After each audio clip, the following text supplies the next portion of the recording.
so far. Across all her realms, she has offered counsel and wisdom to more than 170 heads of government, including 2 generations of Trudeau's. So far. She is the holder of at least 7 world records, including the most summer Olympiads opened by one person. Although only one such ceremony did she parachute out of a helicopter in a pink dress. And of course, there was one Olympic medal ceremony where she could claim to have bred both the rider, the Princess Royal, and the horse. A claim that will likely go unrivaled for some time to come. And if you needed evidence of the mark she has made on our capital city, not 1, but 2 London transport lines have been named in her honour. And it is not so much what she has done as the way she has done it.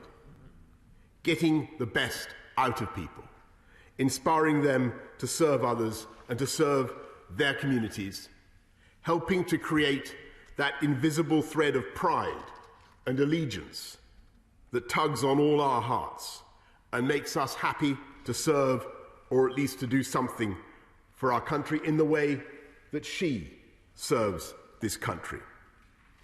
And I know, Madam Deputy Speaker, that Prime Ministers are not supposed to relay their conversations with the Queen, and I will not, except to say that her knowledge and understanding of politics and world affairs is profound.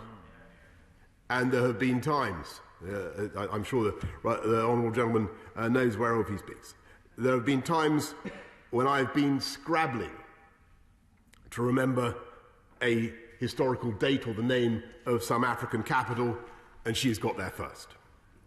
And when it comes to some subjects, anything equestrian, I'm simply nowhere.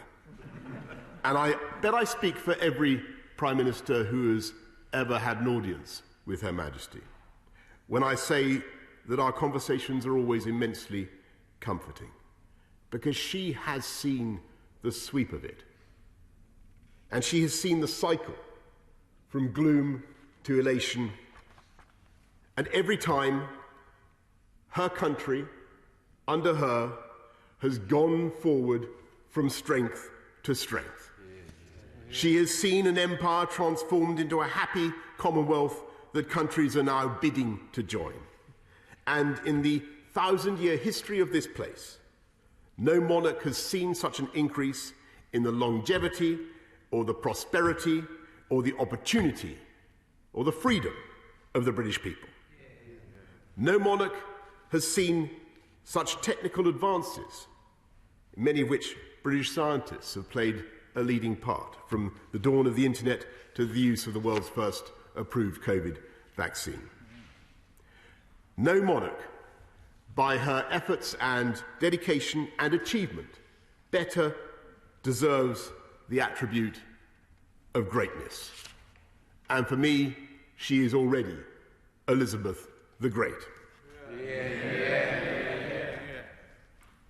While she remains resolutely supported by the Prince of Wales, the Duke of Cambridge, and other members of the royal family, we know that these celebrations will be tinged with sadness for Her Majesty by the absence of the Duke of Edinburgh, her strength and stay.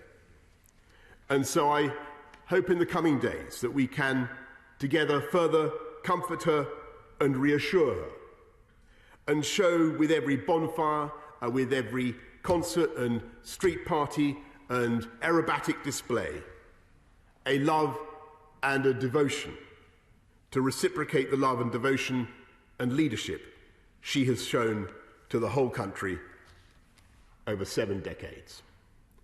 And on behalf of the whole House, let me say, as the scholars of Westminster cried out from the Abbey's Triforium on Coronation Day 70 years ago, Vivat Regina Elizabetha, God save Queen Elizabeth.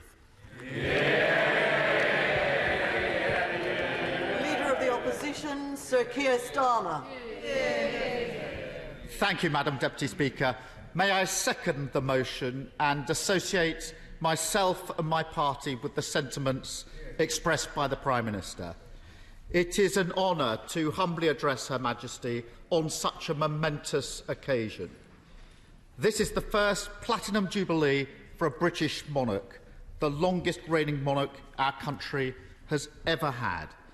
Her Majesty is the personification of our nation's great history. At the time of her coronation in 1953, our country was emerging into a new age. The war behind us, new opportunities ahead. As it is now, Britain was at a crossroads, forging a new chapter in our history. Her Majesty has been so much part of that history that it's almost impossible to imagine Britain without her. 14 Prime Ministers, but Her Majesty has remained a constant. When historians look back at our Elizabethan age, they will write of how her commitment to her people, her dedication to duty, her steely resolve made her the perfect monarch for the people and the times that she led. I've been honoured with the pleasure of meeting Her Majesty, most recently, as the Health Secretary knows, when I became a Privy Councillor. But I also have the unique experience of being grateful for a time when Her Majesty was otherwise occupied. For the son of a toolmaker and a nurse, growing up in a town just outside the M25, being invited to Buckingham Palace to receive a knighthood was never really in the script. It was an incredibly special moment. My parents said it was the proudest day of their lives. But there was a catch. My parents couldn't bear leaving their dog at home. So in the car that drove through the gates of Buckingham Palace was my mum, my dad, and our family dog. Not some small dog, but a Great Dane, barking so loudly that the car almost shook from side to side. And the image of the Queen's corgis coming face to face with him flashed through my mind. And to this day, I'm grateful to the Royal Guard that my dad persuaded to watch over him during the ceremony. He had an audience with our family dog so that my parents could have an audience with Prince Charles. Her Majesty is the most famous face on the planet. Her commitment to her people can be seen in everything that she does. She's been on more than 150 visits to her beloved Commonwealth. And wherever she goes, she's a beacon of the British spirit. Our United Kingdom has always punched above its weight. And even as our place in the world has changed and adapted, Her Majesty has ensured that we continue to do so. She's improved and protected Britain's reputation. Whatever culture, religion, or tradition her people come from, she's treated them with respect and with courtesy. Her Majesty has shared our greatest moments and suffered with us in our darkest days. The young Princess Elizabeth joined the Auxiliary Territorial Service, driving and mending cars for the Allied war effort. She presented Bobby Moore with the World Cup in 1966 and starred alongside James Bond at the 2012 Olympics. And of course, she also addressed the nation at the start of COVID lockdowns, reminding us that we would one day be back together again. At every moment of national joy or commiseration, she's been there, an unwavering presence through turbulent times, the very epitome of duty. It's not simply her status or her role which earns Her Majesty the respect, the admiration, and the love of people around the world. It's her commitment to others and her innate decency. We come together to celebrate Her Majesty this year the year of the Platinum Jubilee, not just because of all that she's done, not just because of how long she's done it for, but because of the way that she's done it and the way that she has enhanced us all. We celebrate her not just for representing our great nation, but for making it greater still. We celebrate her not just for being our Queen, but for being a Queen for all her people. Thank you. Father of the House, Sir Peter Bottomley. Madam Deputy Speaker, I stand here between two crowns. There are two more over there, symbols of the fact that the Queen is an important part of our law-making process. We can thank the Leader of the Opposition and the Prime Minister for the way they've introduced this debate. The Leader of the Opposition referred to the knighthood. Last evening at Drapers Hall, Richard Luce, now Lord Luce, former Lord Chamberlain, Great Chamberlain of the Queen, spoke for her Platinum Jubilee in the presence of the Earl of Wessex. Drapers Hall is where the Queen was admitted as senior member of the court. Some years after, she attended the opening of the Drapers Academy in East London, where two of the pupils, having a school dinner with her, were asked what it was like, and they said it was all right when we asked what it was like during the war. And the Queen then became the person who we all know her to have been, who's been through more things than all the rest of us have in our lifetimes. I was calculating that the senior member of this House, the Right Honourable Member for Derby South, who was elected before me, and I have served on and off for two-thirds of her reign. When I was first elected, it was Sir Bernard Brain who was the member for the overseas territories and dependencies. We've had others who fulfilled that role. We aren't just speaking for this country, we are speaking for the dependencies as well. And I'm very glad that the Speaker is able to be in the Falklands, and we send him our best wishes and thanks for doing that. On the human side, when my wife and I were living in South London, her equerry, Patrick Plunkett, bought a house nearby. He sadly died early. And the Queen and Prince Philip very kindly came to a birthday party for Robin Plunkett, the brother. And I've never seen such a fast gathering of prams and children provide a guard of honour for one of the Queen's informal visits. She just attracted people and spoke with them all, the kind of inclusiveness which we can occasionally see at a garden party when 8,000 of her closest friends come together several times a year. It was also notable that the Queen has 70 years on the throne, 69 years, I think, since the coronation. I was one of the people aged 8 sleeping out in the Mall. And for those who may get involved, and I end with this, get involved in quiz questions about the Queen and even the coronation, the person with Queen Saloti of Tonga was the Ibrahim IV, the Sultan of Kelantan in Malaysia, not the person in Noel Carr's joke. We wish her well. Kristen Oswald. Thank you, Madam Deputy Speaker. It's a pleasure to be here on behalf of my party in place of my right honourable friend, the member for Roskillie and the Caber, for this humble address on the occasion of the Platinum Jubilee of Her Majesty the Queen. And it is an extraordinary thing to consider that Her Majesty has reigned for 70 years. That is an incredible number and a historic achievement. No other monarch has reigned for such an extraordinary period of time. And the social changes which have occurred during that 70-year period have, of course, been profound. The world's a very different place now to June 1953, when Her Majesty took the throne. It's difficult to compute, actually, how much has happened in a time frame which has included 14 UK Prime Ministers and taken in the first radio broadcast, which the Queen made during the Second World War in 1940, and the first time the Queen published an Instagram post, which was in 2019. In fact, that's the same for me, the Instagram post rather than the radio broadcast, of course.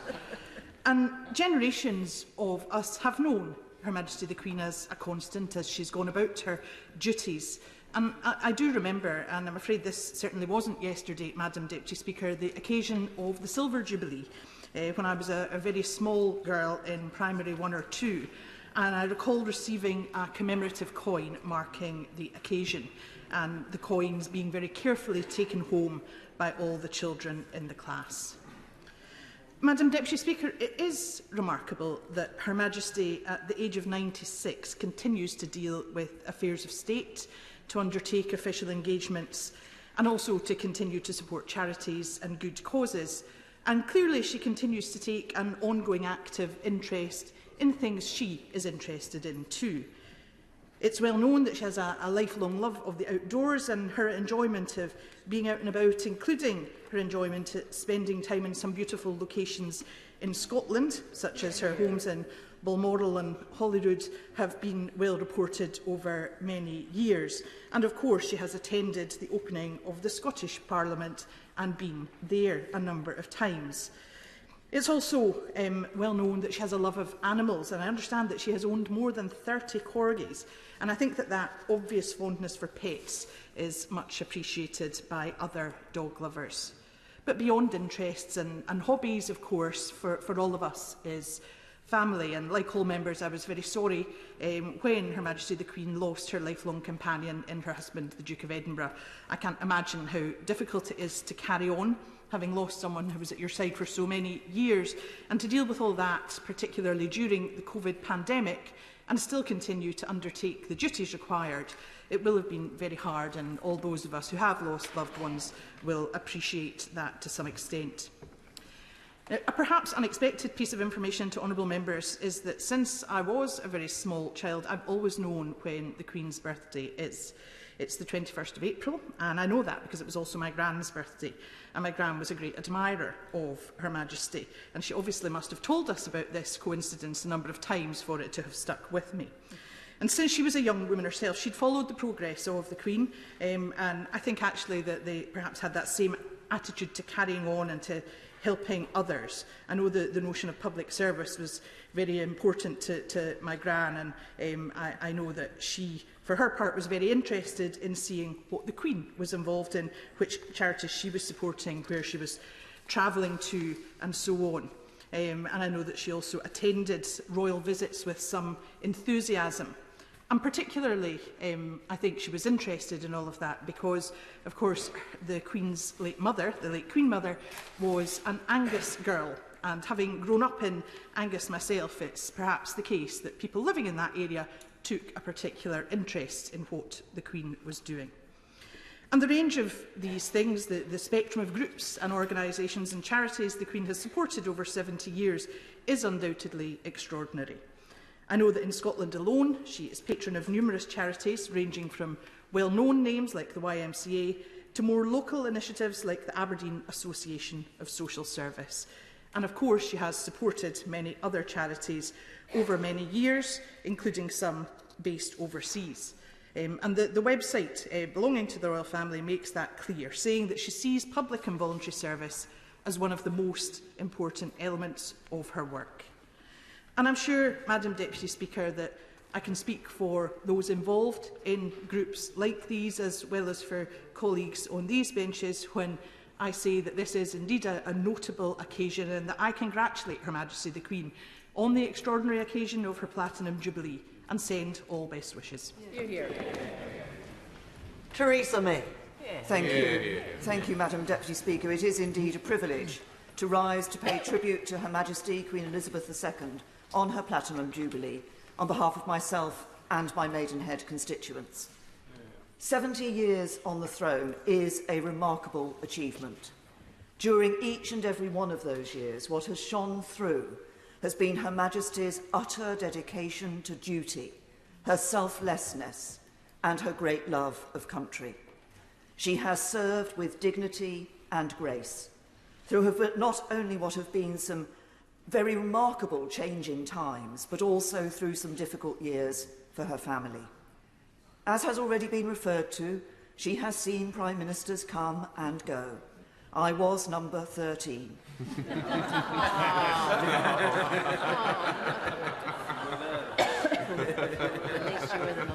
But I echo the comments of my right honourable friend when I say that she has greeted us all with charm and consideration, and with an impressive knowledge and understanding of the issues of the day. For all of those 70 years, Her Majesty has been a rock for the nation, a point of stability around which the changing tides of history have swirled. Her commitment to service has been remarkable, and it should be an example and an inspiration to us all. Yeah. Yeah. Of course, most people see Her Majesty when she's on her official duties, and they don't see what goes on behind the scenes. And I was pleased when, on the date of her Platinum Jubilee in February, the Palace released photos of her with her private secretary going through her red box, which she does assiduously, but which is part of her work, of which few people are aware. When she is out and about on her official duties and people meet her, the joy and delight that they have in seeing the Queen is obvious. But this goes beyond our shores, as we've seen from her past overseas visits. And I saw a little example of this myself when we hosted the Commonwealth Heads of Government meeting here in 2018. The Queen allowed us very kindly to meet at Windsor Castle. And there was a reception before the lunch, and I was told that the Queen would be turning up to the reception, but nobody else knew. The minute she walked into the room, heads turned. There was a palpable sense of delight throughout the entire room, and people started to queue up to make sure that they had the opportunity to speak to Her Majesty. And we should particularly thank Her Majesty for all that she has done for the Commonwealth and for her great love of the Commonwealth. Because its strength, the strength and growth of this network of nations has been made all the more possible by the fact that she has been at its head. Aside from official duties, however, I've also had the opportunity to see Her Majesty in more relaxed times. I speak particularly of the Prime Minister's weekends at Balmoral. And what is absolutely clear there is Her Majesty's great desire for all her guests to be relaxed and enjoy themselves. And she takes great care to put people at ease and to ensure that they are enjoying the benefits of the beautiful Scottish countryside. But it was also an example of a time at Balmoral that I saw Her Majesty's great love and understanding of the countryside. She was driving us to a place where we were going to have one of the famous evening barbecues. And there was a gate in the track, and in front of the gate stood a very large stag. Her Majesty had slammed on the brakes and said, "What's he doing here?" To most drivers, that would have meant, "Why is he in my way?" But not to Her Majesty. As she explained, she knew that the deer should be on a different part of the hillside. She couldn't understand why he had come down so low. She knew the countryside, she knew its animals. Her love of gardens is clear, and the joy that she had in being able to go to the Chelsea Flower Show this year could be seen by all. And her love of horses, of course, which has also been referred to. I think that was clear at the Royal Windsor Horse Show in the last evening when she was able to attend that event. And there was a particularly poignant moment when Lady Louise Windsor entered the arena driving the carriage of the late Duke of Edinburgh. Her Majesty has been a constant presence in our lives. She is respected across the world. She has been steadfast in her selflessness, in her dedication to duty, in her commitment to her country. For 70 years, she has dedicated her life to service of her country and her people. And for that, from the bottom of our hearts, we say simply, "Ma'am, thank you, and God save the Queen." May I commend the Honourable Lady on her Platinum Jubilee Purple. If we had thought it could have been made compulsory, perhaps on another day. Sir Ed Davey. Mr. Speaker, on behalf of the Liberal Democrats, it's a pleasure to join every party in the House today to send our best wishes and support this address to the Queen. Madam and Mr. Deputy Speaker, 2 weeks ago, during the Queen's speech, we sent our well wishes for Her Majesty's health. So it's been wonderful to see the Queen out and about in the last 2 weeks at various celebration events, most recently opening her namesake, the Elizabeth Line, and attending the Royal Horticultural Society's Chelsea Flower Show. Mr. Deputy Speaker, in her coronation speech, Queen Elizabeth said this: "Throughout all my life and with all my heart, I shall strive to be worthy of your trust." I think the whole country will agree our Queen has more than fulfilled her promises made to our nation. Her service, her sense of selflessness, her steadfast commitment to the nation. These values and her service have defined Her Majesty's 7-decade reign and will continue to define her. And that unwavering nature of service and duty is made all the more remarkable by the length of Her Majesty's reign. Our Queen is the longest reigning female monarch in history, and not just of this country, but of anywhere in the world. And unlike any other monarch, of this country at least, her reign has seen more peace and more prosperity than at any time in our nation's history. The Queen's gentle but strong presence throughout these years has been ever constant, and in challenging times she is always a source of calm and comfort. Her Majesty movingly described the Duke of Edinburgh, whose presence will be greatly missed at these Jubilee celebrations, and she described him as her strength and stay. Well, truly, Mr. Deputy Speaker, Her Majesty is the strength and stay of our nation. And through it all, she has remained above the fray of politics, something which is so valuable and so important. Because we in this democratic place will inevitably have disagreements on many, many things. There are and should be many shades of opinion. But because of Her Majesty, being proud of our country, being patriotic, is not about your political allegiance. It's not grounded in whether you agree with the government of the day. So I'm grateful that the Queen clearly values her loyal opposition as much as her government. And it's because of the Queen we can come together here today, members across the House, political polar opposites, and together reflect on the many things that we have in common. That sense of pride in our nation is something that we can all celebrate and share in this Platinum Jubilee. And in 1977, in 2002 and in 2012, we've been fortunate enough to enjoy other Jubilees with street parties, commemorative mugs, and of course the unforgettable sight of Brian May playing guitar on the roof of Buckingham Palace.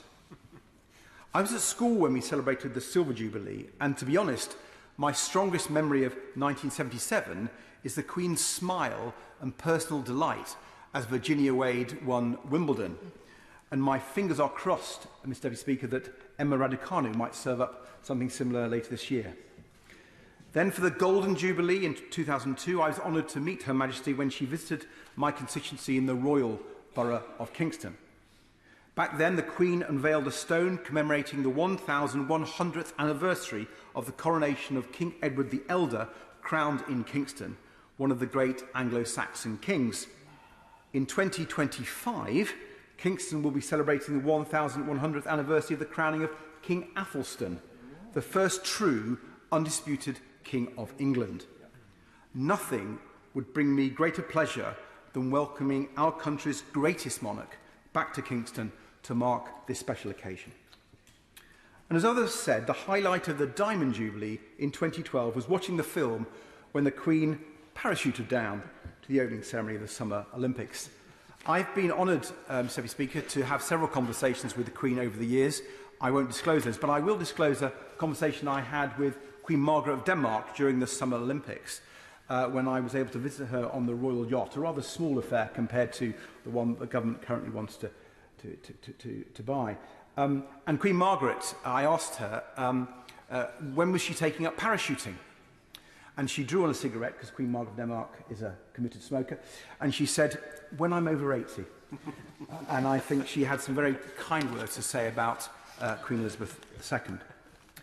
As for the Platinum Jubilee, I'm sure, like colleagues across the House, we've already been engaged in celebrations in our constituency. Last Monday, I channeled my inner Mary Berry to judge a Jubilee bake-off at Ellingham Primary School in Chessington, I was thrilled to crown Charlotte as the star baker for her delicious Union Jack cake, topped with raspberries and blueberries, and present prizes too for year group winners Nancy and Aidan for their Jubilee tributes. But amongst the mountain of the children's sponge cakes and cupcakes, I was struck by two things in particular. First, a huge temptation to cheat on my diet, but I didn't, Mrs. Deputy Speaker. But second, was the palpable excitement and enthusiasm the young children had for the Queen and the Jubilee. Indeed, one of the particular joys of Royal Jubilees is seeing how it brings people together and the excitement of young people, especially in our communities with those wonderful street parties. I'm hoping to go to a few, in fact many, in my constituency. So, Mr. Deputy Speaker, I would like to join all sides of the House in wishing Her Majesty the very best on this momentous occasion. Sir Edward Lee. Most of the people who've spoken in this debate have lived under no other monarch apart from Queen Elizabeth, apart from the father of the House. I must confess that as I was only one when the present Queen came to the throne, my recollection of the last reign is somewhat dim, but I've been very happy. I've been very happy to live during this one.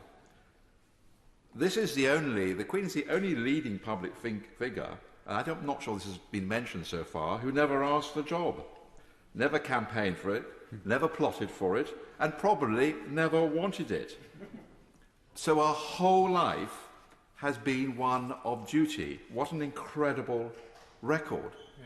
And there's another point I want to make which hasn't been emphasised so far. Her Majesty is one of the very few leading public figures left to acknowledge her faith. Others, perhaps, fear putting themselves on some kind of moral pedestal. Her faith is moderate, compassionate, non-judgmental. And of course, she reminds of it every year on the Feast of the Incarnation when she talks to us in her Christmas address. And of course, at the end of the Queen's speech, she tells us, as we stand at the bar of the House over there, I pray that the blessings of Almighty God may rest on your councils. Well, Mr. Deputy Speaker, I doubt if they always do. But Princess Elizabeth has never been, and Queen Elizabeth has never been afraid of talking about her faith. Who can forget her 21st birthday speech in Cape Town to the Commonwealth, where she talked of wherever they live, whatever race they come from, whatever language they speak, and her vow that her whole life, whether it be long or short, shall be devoted to serving her peoples. And she ended that address by invoking divine help when she said, God help me to make good my vow, and God bless all of you who are willing to share in it. The reign of the first Queen Elizabeth was marked by religious bigotry, division, and bloodshed. Indeed, one of my own ancestors was hung, drawn, and quartered for his faith.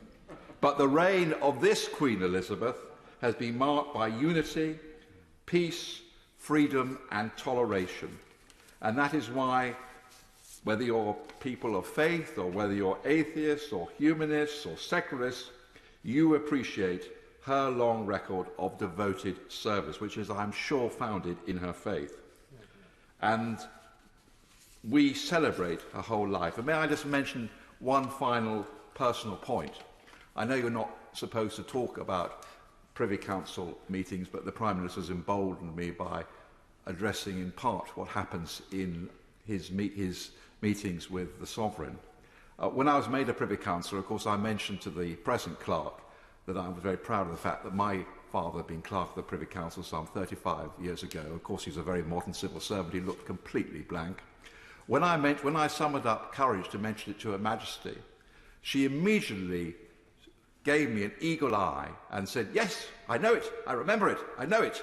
And that sort of sums up not just her devotion to duty, but the fact is she has a formidable intellect.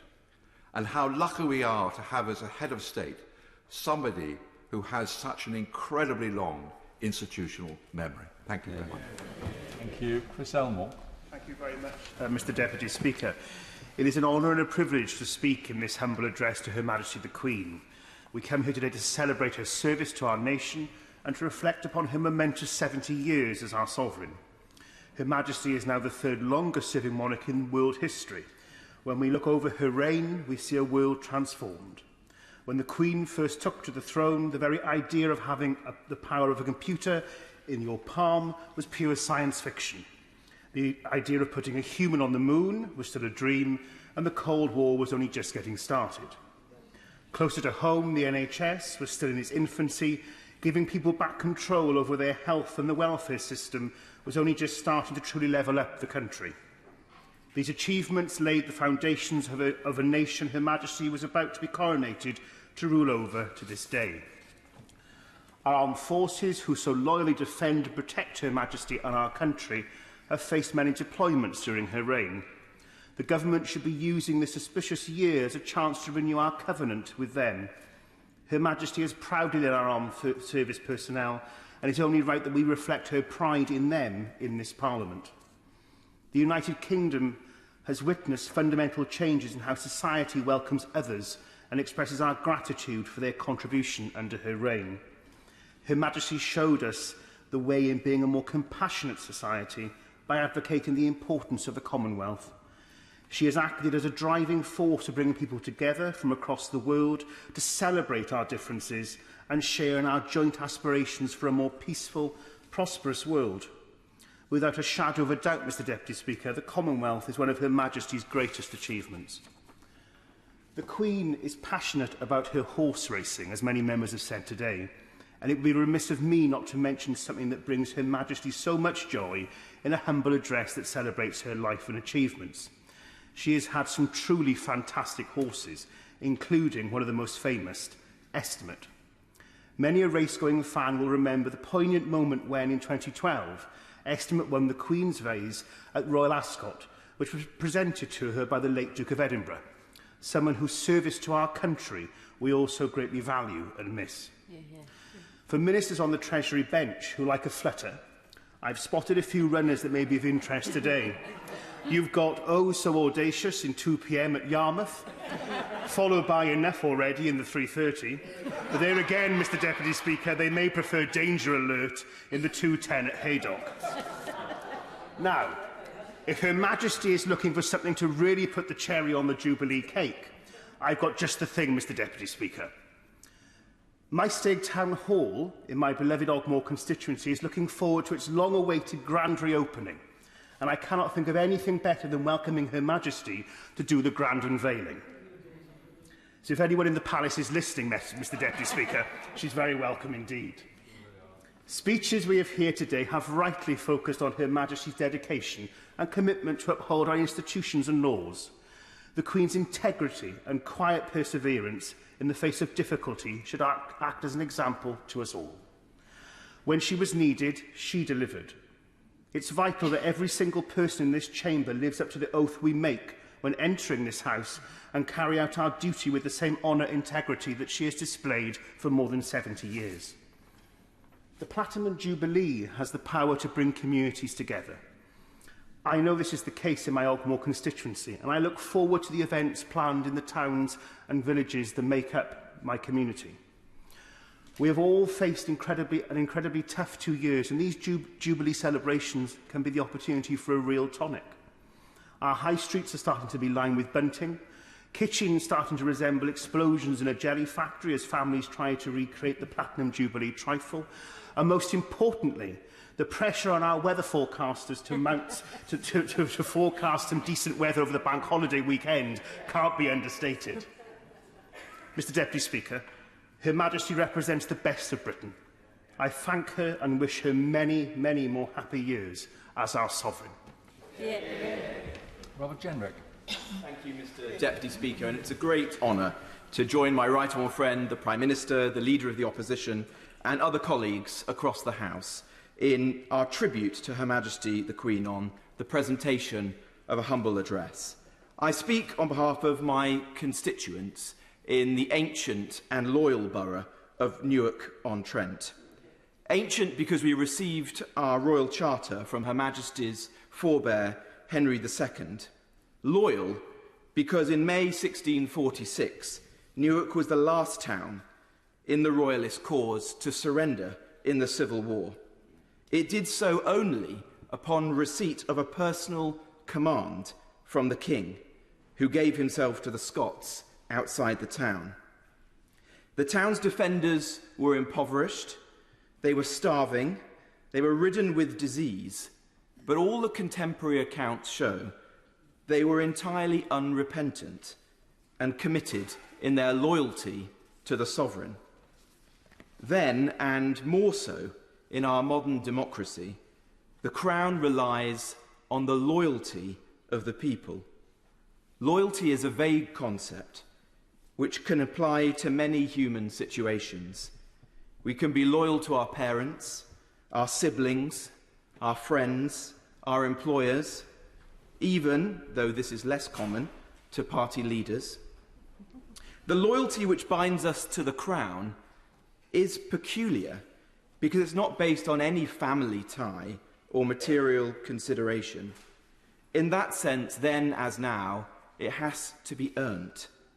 And I'm sure that this whole House will agree that Her Majesty the Queen, over her uniquely long reign, has earned the loyalty of her country. The nation holds her in its hearts, not just as the figurehead of a great institution, but as an individual who has served our country with unerring grace, dignity, and decency.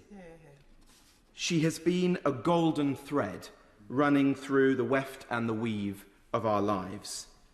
My grandmother joined her in the crowds that lined the Mall on VE Day. My father watched the coronation on a rented TV set, crowded into the front room of the one house on the street whose occupant could afford one. It was the first time he'd seen a TV other than in a shop window. Today he says that the thing he was struck by most was how beautiful the Queen looked, even on a terrible quality black and white TV. Afterwards he lit a bonfire with his friends in the middle of their street. It would be several years before the council filled in the pothole, so some things never change. Almost 70 years later, I had the privilege of meeting Her Majesty as a minister, often virtually, as Privy Council meetings were conducted during the pandemic. Samuel Pepys recorded that Newark's then representative during the Civil War communicated with the King by writing in cipher, concealing the script in a lead ball and asking the messenger to swallow it and then pass it out on arrival at the court. Fortunately for all concerned, Her Majesty has proven adept at using Zoom. Indeed, she always moves with the times. When I accompanied my Right Honourable friend, the Prime Minister, to the Palace in July 2019, after the short ceremony of giving us our seals of office had been completed and a few words were exchanged, Her Majesty said, and I hope this doesn't betray any confidence, "Well, I suppose we'd all better get back to work." And that was that. And I think that was her. She is an example of efficiency, of dedication, of common sense, of humility, and of good humour. Few countries, if any, have been as fortunate as ours to have such an anchor, bracing them against the storms, providing a well of consistency and certainty. Few countries are fortunate enough to have someone who can represent the whole nation, and we need that now more than ever. Few countries have benefited from such a capable and knowledgeable ambassador on the international stage. Indeed, she is arguably the most admired and respected public figure in the world today. Her Majesty the Queen has been guided by the pledge to serve, which she gave on her 21st birthday in 1947. The words were simple, and we as politicians know how easy it is to make promises and pledges. but the years have shown that they were uttered with deep conviction. The fulfilment of that promise has been the story of her life. I know my constituents in the loyal borough of Newark, and all of us in this House, would agree. Her Majesty the Queen has kept that pledge in full measure. Liz Saville-Roberts. Diolch yn fawr iawn, and I thank you for the opportunity to congratulate Queen Elizabeth on celebrating the remarkable milestone of reaching 70 years since she acceded to the throne. That is indeed what you call a lifetime of service. I would also like to take the opportunity to put on record my gratitude to the Queen and to Buckingham Palace, who, this week, on Monday, planted the John Stimson rose in the gardens. The rose was planted in memory of the life and legacy of John Stimson, the first recorded black man, indeed black person, in North Wales, following his abduction as a child from Western Africa in the 18th century. The rose was launched in his honour by Harkness Roses and We Too Built Britain as part of their work of telling and uncovering the stories of underrepresented people. The rose is, therefore, a powerful symbol of friendship and love, kindness and community, and those visiting the gardens in Buckingham Palace will now have an opportunity to reflect on his story and what the rose represents for many years to come. And while we still have a very long way to go, the rose is, of course, also a reminder of how far we have come as a society in the last 70 years. As has been mentioned, in 1952, for example, there were just 17 women in Parliament. And in this Parliament now, we have 225 MPs who are women, and I am proud to be the first woman to lead the Plaid Cymru group in Westminster. As the leader of my party, Adam Price, noted in the Senedd in his tributes earlier this week, the Queen's first official visit to Wales, which was on the 28th of March in 1944, was also a momentous day for women's rights. This was the day on which MPs voted to pay women teachers the same as men. Same as men. Can you imagine that? Yeah. Paying teachers the same as men. And the opposition there was to that at the time as well. An important, indeed critical milestone in the wider struggle for equality. And during her reign, women have fought for and gained reproductive rights. We've made progress on equal pay with key legislation passed in the 1970s and 80s. And now there is a growing movement calling for the fair recognition of the work women do in caring for children and families. These are among the bright strands of social progress woven into the tapestry of the Queen's life and reign. The Queen has also been present for some of the most important events in recent history in Wales, our Wales as a nation. In 1999, the Queen was present for the inaugural opening of our Parliament. Over 2 decades later, the Queen returned last year to open our Parliament's 6th session. And in that time, our Parliament has become a Senedd, gained important legislative powers, and introduced legislation reflective of all the voices and aspirations of Welsh society. And now the Senedd is set to consider proposals for historic reforms which will pave the way for a stronger Welsh democracy, with a greater ability to improve the lives of people across our country, energise our politics, and make our elected Parliament fairer and more representative, and thus more effective. And to close, and to echo the comments of my right honourable friend, Lord Wigley of Carnarvon, neither am I instinctively a monarchist, but in her Jubilee year, I stand in respect of the remarkable way Her Majesty the Queen has carried out her responsibilities over the years with consistency, dignity and grace.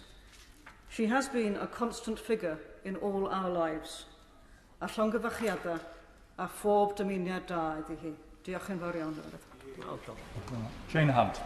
Thank you very much, Mr Deputy Speaker. My apologies.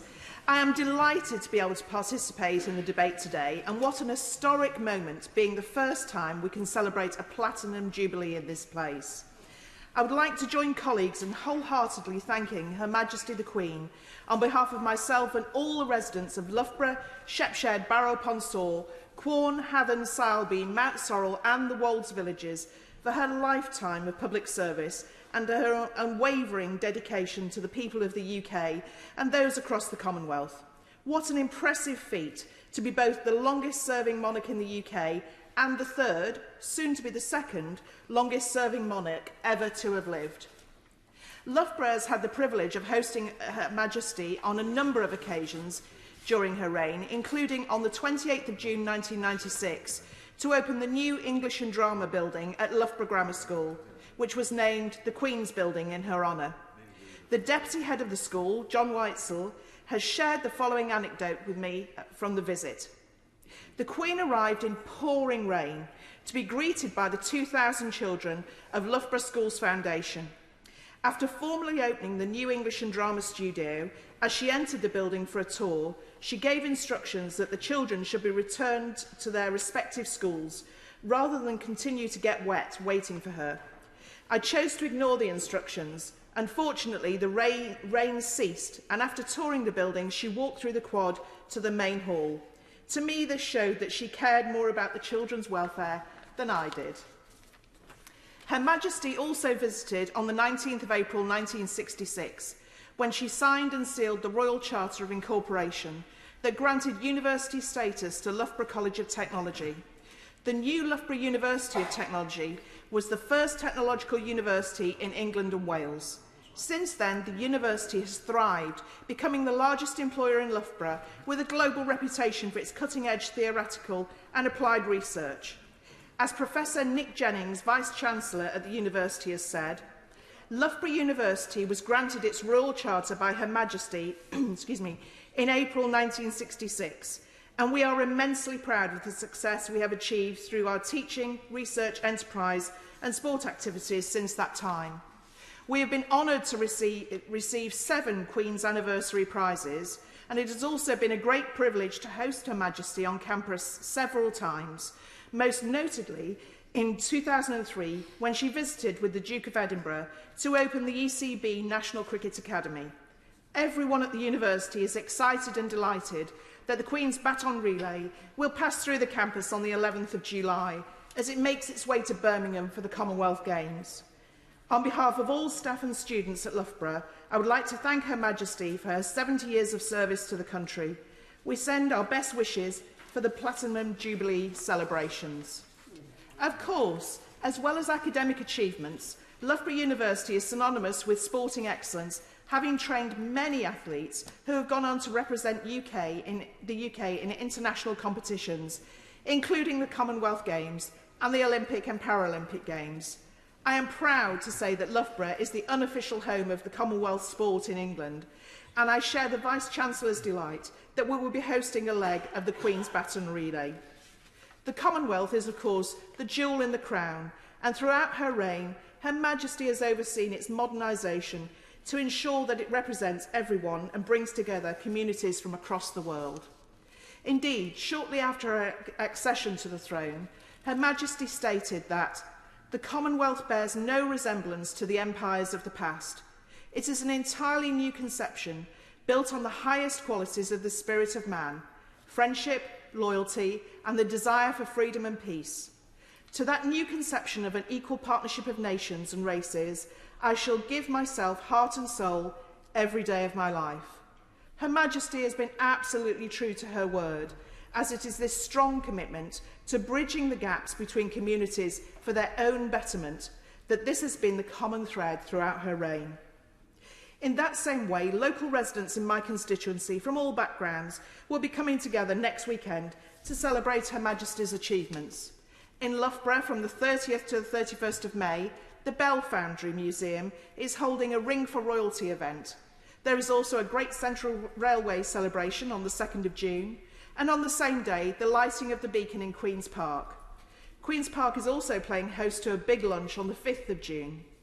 In addition, from the 2nd to the 5th of June, there are a number of Thorpeacre Village events, and from the 3rd to the 5th of June, the Wheeltapper Pub is holding a Jubilee party. In Shepshed, the Word of Life Church is holding a family fun day on the 3rd of June, and there is a Platinum Jubilee concert on the 4th of June at Glenmore Park. In Mount Sorrel, there is an afternoon tea dance at Memorial Hall on the 3rd of June. And throughout the week, the Peter Le Marchant Trust is running Jubilee boat trips, and on the 4th of June in Quorn, there is a Jubilee fair at Stafford Orchard. In Barrow-upon-Soar, there is a party in the park on the 4th of June, And in Wymswold on the 5th of June, there is a street party at the Stockwell. We are really very keen on the Queen. All these community events are a testament to the huge impact Her Majesty's hard work and dedication has had on the people of Loughborough, and indeed those from every corner of the world. I'm sure I speak for all of Loughborough when I say, God bless Her Majesty the Queen, and thank you. Harry Sherman. Mr. Speaker, I'm very conscious that as you were one of my university students a long time ago, you're expecting a lot of history, but having heard all the remarks so far on the great history, I'm getting rid of that. I haven't even had, I've had some dodgy ancestors, no one's ever been hung, drawn and quartered, or yet. But could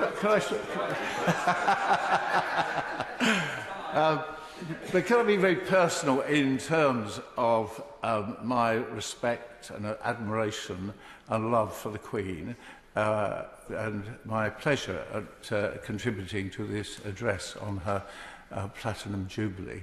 I was sitting doing my 11+ exam in Kennington Manor School in Sunbury-on-Thames, and I looked up from the paper and saw something strange. The caretaker was taking the flag down in a funny way. He was taking it down to half-mast. And so that early memory of mine was the sad time when George VI obviously passed away that night, and the Queen became the Queen Elizabeth II. I remember that very well. And of course, all of us have memories of our childhood, the bonfires, and the fun. No one actually said it. I have the privilege, many of us in public life have had the luck of meeting the Queen on several times. And you know, it's the sense of fun that I think that I was most inspired by.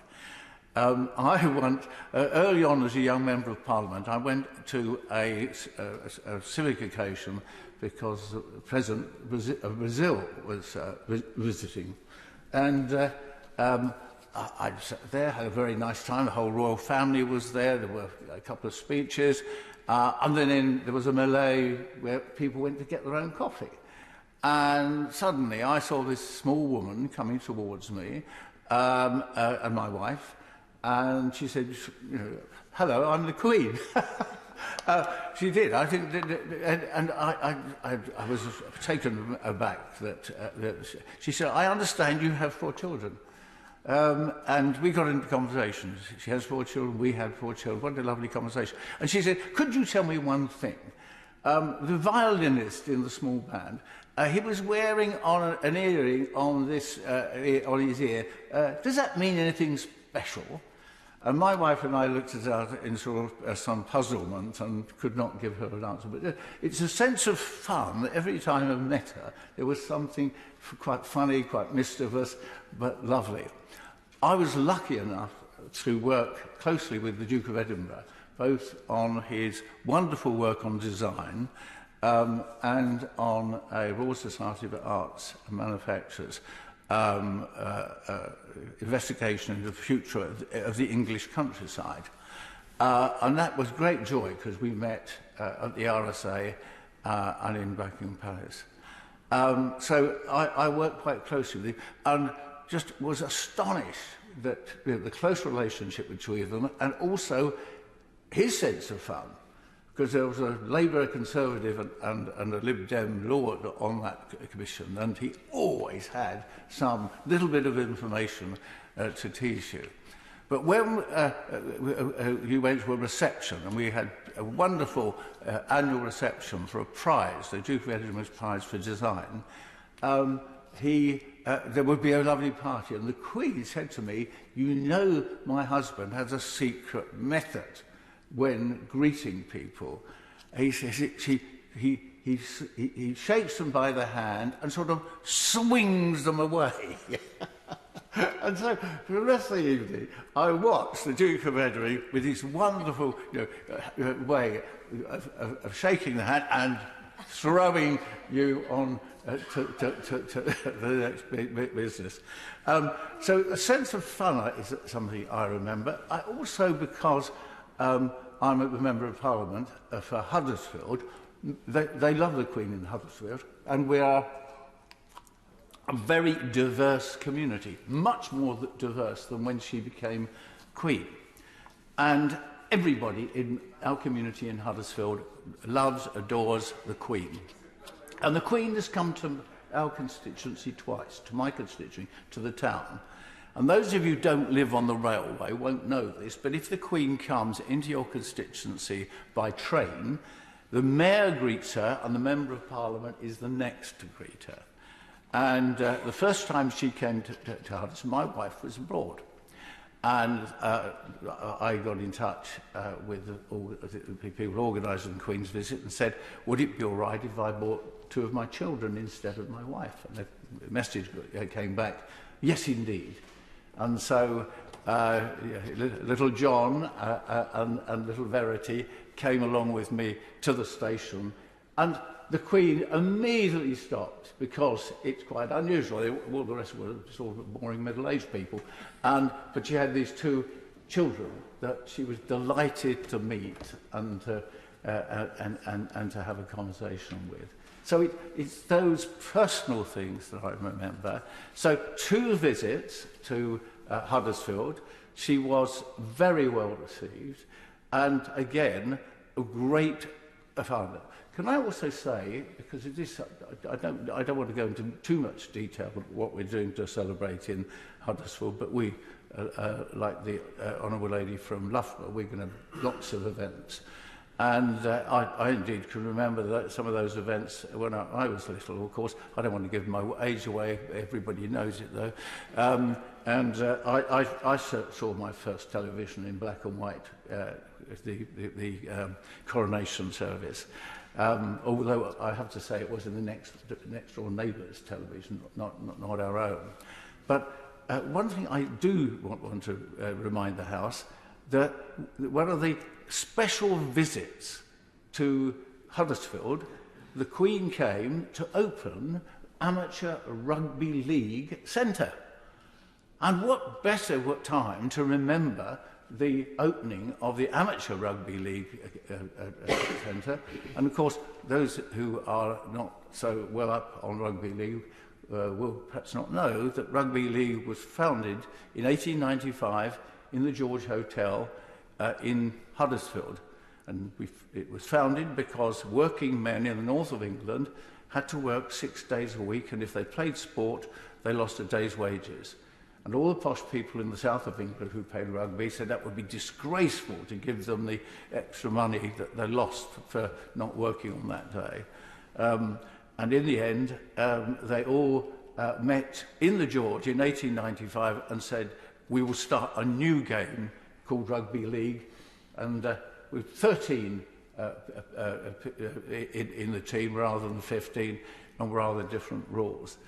And the only plug I will make, Mr. Deputy Speaker, is for the first time in very many years, Huddersfield are playing for the Silver Challenge Cup this weekend at Tottenham. So that's something that made me think of the Queen's visit. And the last thing I want to say is that we have had really tumultuous times, and we kind of forget them, don't we? We've gone through some really tough times in our country. We've had good moments, but we've had really tough times. We've had tough times when people in this House have not been very nice to each other. There are times when we have, I think, let ourselves down. And the whole country, became very divided on political grounds, in the nasty sense of division. And I think the Queen should be recognised for being that ability to actually bring all those divisions together and be that act of unity. I know that the influence of the Queen over these years, behind the scenes, and I haven't been privy to those meetings with Prime Ministers or anyone else, but I know in my heart that the Queen's influence on calming down when elected politicians fall out when we become too aggressive, too personal, too unpleasant to each other. She has been that calming influence behind the scenes and sometimes taking a profile in that calming process.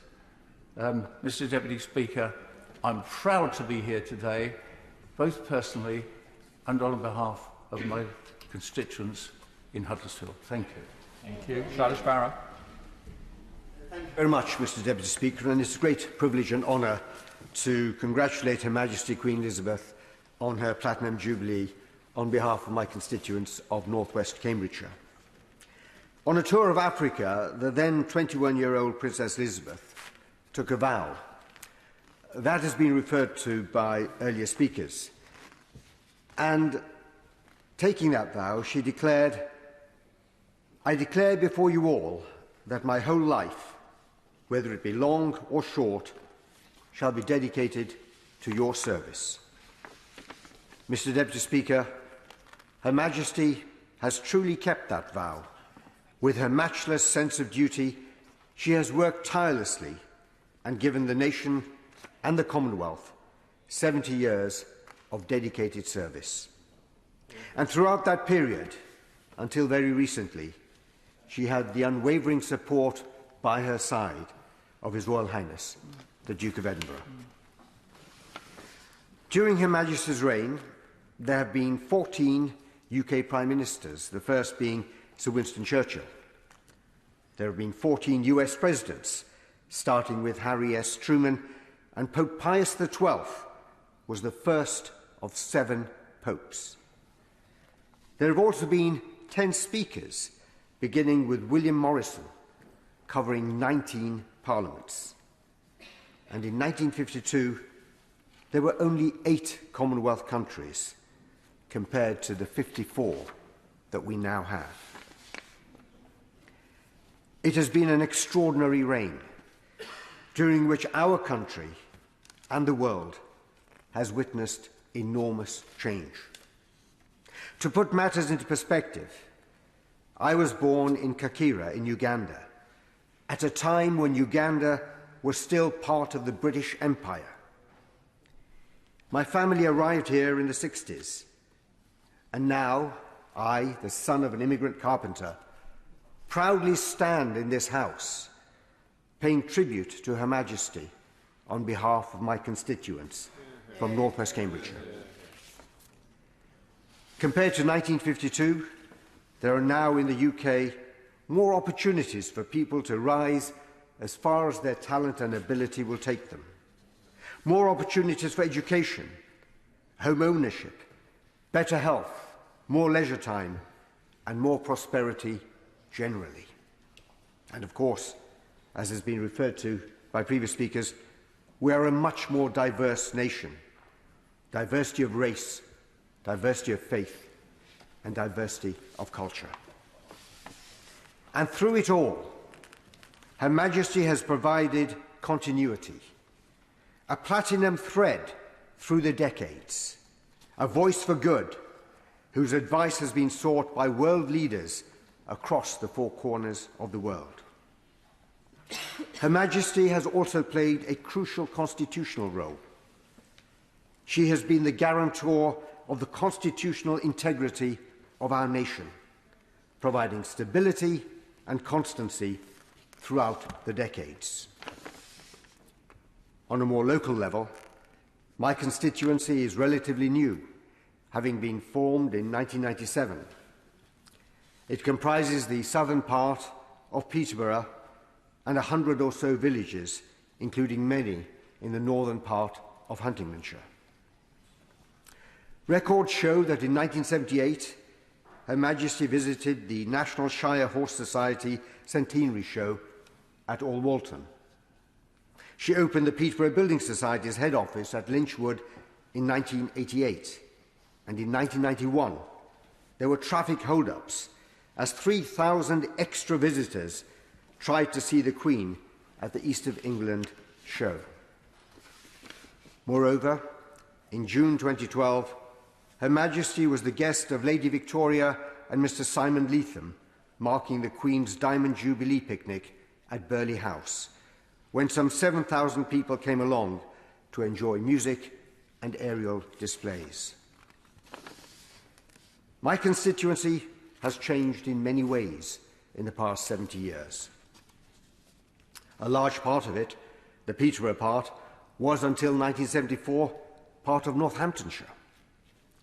However, whilst much has changed during Her Majesty's reign, some things are timeless.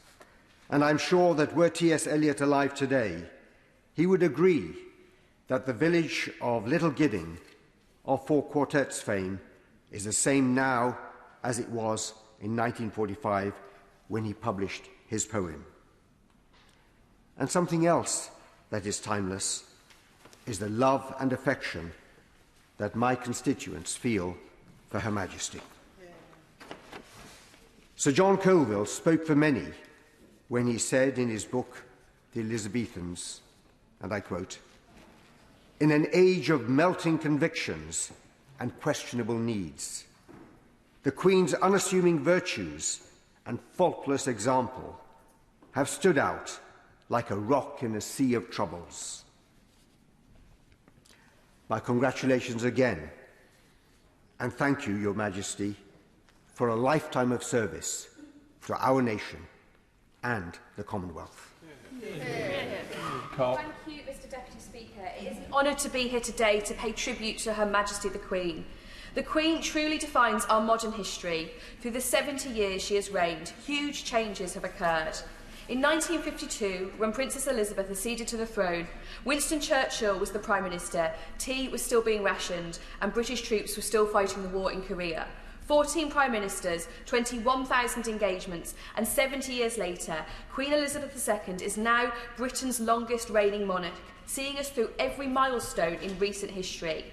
For a constant amidst such change, the Queen has been nothing but a loyal servant to her country, and across Barnsley we remain incredibly grateful for her work and service. Indeed, Her Majesty has visited Barnsley, most notably in July 1977, as part of her trip to Yorkshire on her Silver Jubilee tour. Now, in the coming days and weeks, our town once again will come together to mark the 70th year of the Queen's reign, her Platinum Jubilee. Bunting will decorate our town centre, and on the 2nd of June, a commemorative beacon will be lit in the Glassworks Square at the same time as over 2,000 across the country.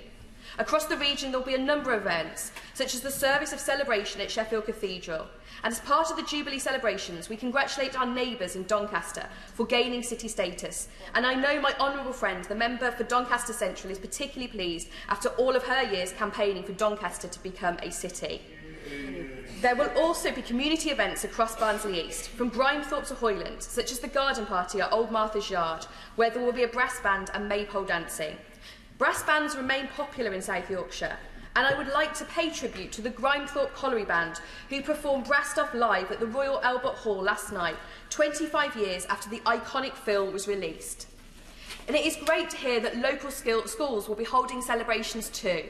LSCOV Primary, Jump Primary and Forest Academy are all hosting Red, White and Blue Days, with lots of activities, including special picnic lunches. Highview Primary and West Meadows are also hosting theme lunches, with the former creating an exhibition of work to commemorate each decade of the Queen's reign, and the latter hosting a sports day and poetry recital. Jubilee celebrations provide a fantastic opportunity for people of all generations to come together and feel united as a community, as we honour the contribution Her Majesty the Queen has made over the past 70 years. We thank her for her service. God save the Queen. John Barron.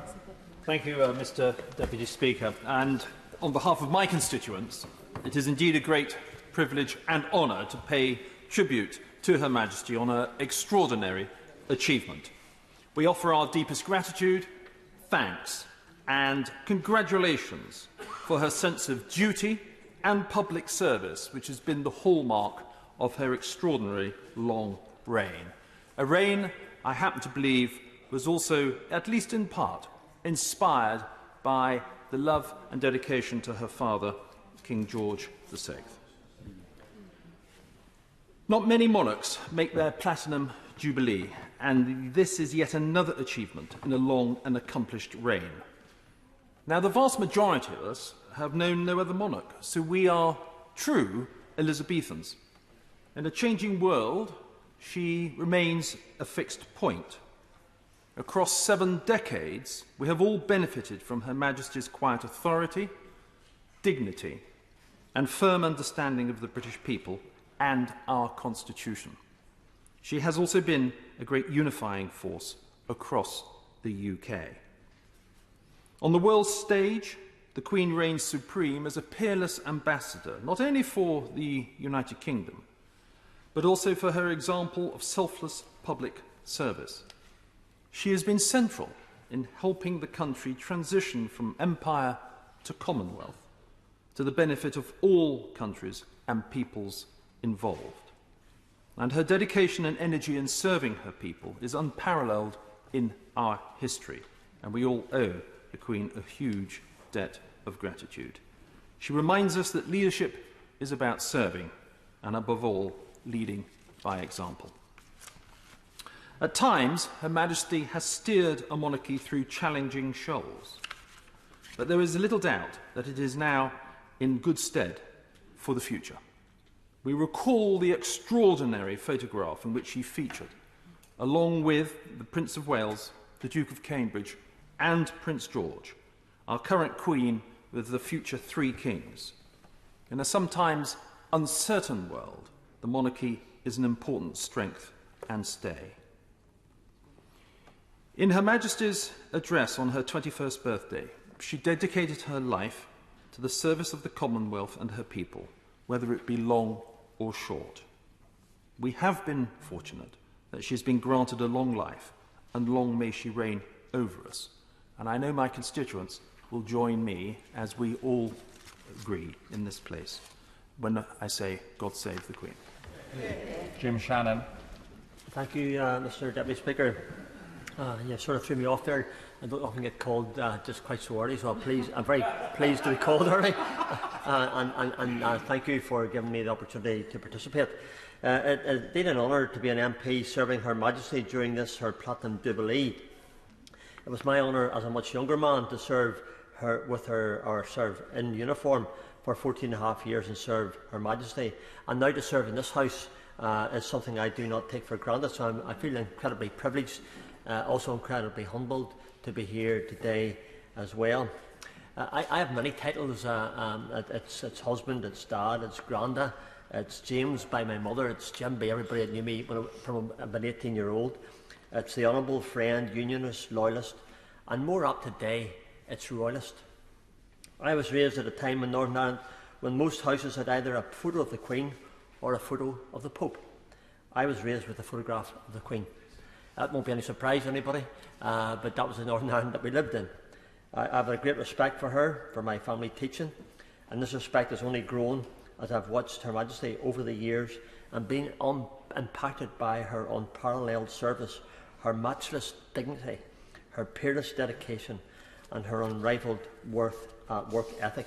An ethic that generation and my parents' generation clearly had.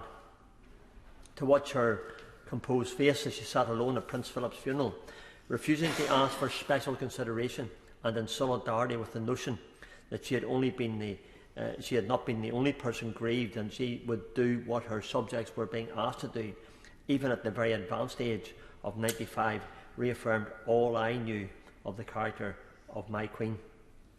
The memory of her alone in that chapel touched many of us and encouraged us to know that we had the most heart-rending example in her display of duty and the very quiet dignity with which Queen Elizabeth II is synonymous with.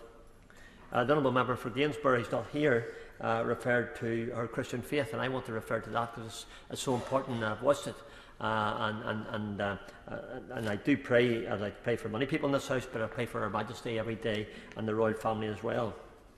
In recent years, I've further been inspired by the very quiet faith which she holds so dear and which informs each aspect of her life. It has been wonderfully and reverently included in her annual Christmas speeches. And as one newspaper said, as Britain has become more secular, the Queen's messages have followed the opposite trajectory. For the past 17 years, Her Majesty has taken on a different tone, with the Queen explaining her own personal faith. And I wish to quote what she said on one of those occasions. For me, the life of Jesus Christ, the Prince of Peace, whose birth we celebrate today, is an inspiration and an anchor in my life, a role model of reconciliation and forgiveness. It stretched out his hands in love, acceptance and healing. Christ's example has taught me to seek to respect and value all people of whatever faith or none, as she described in 2014. And continuing, Her Majesty said, billions of people now follow Christ's teaching and find in him the guiding light for our lives. I am one of them because Christ's example helps me to see the value of doing small things with great love. How much those words of Her Majesty have encouraged me to live my faith in a respectful, personal, yet a very open way, attempting to at all times to speak the truth in love. I know that many of us who love this institution, this house, this wonderful tradition we have here, will also love the lady herself, have been concerned recently that the Queen's mobility is a sign of greater concerns, and yet I take great comfort in the measured way in which her heirs, the Prince of Wales and the Duke of Cambridge, are coming forward with a very steady hand. When we look at the Duke and Duchess of Cambridge with a modernised approach, soundly built in the historic foundation laid by Her Majesty, it is crystal clear that our monarchy will continue on as an example of selfless duty and service. Back in 2012, Mr Deputy Speaker, I had occasion to bring my mother and father over to the garden party. It was their first and only time they were ever there, but it was Prince Philip and the Queen who were coming round. My mum was 81, my dad was 83, so the people who were there at the garden party were very kind. And they managed to find chairs. I think there's plenty of chairs about, but they went and got chairs for Mum and Dad to sit at as the Prince Philip and the Queen come round. That was probably one of the best occasions of my parents' life. They were absolutely enthralled. My mum, she was really interested in all the vol-au-vents and wee small cakes and sweet stuff. My dad, he was interested in the garden, so the two of them had an absolutely fantastic time. They talked about that for many, many years after. So that garden party, and I know they didn't get to meet the Queen and Prince Philip directly. I think whenever the Queen came round, she's seen them in the chair, and of course she made it her business to acknowledge them, which of course made my mum and dad's day.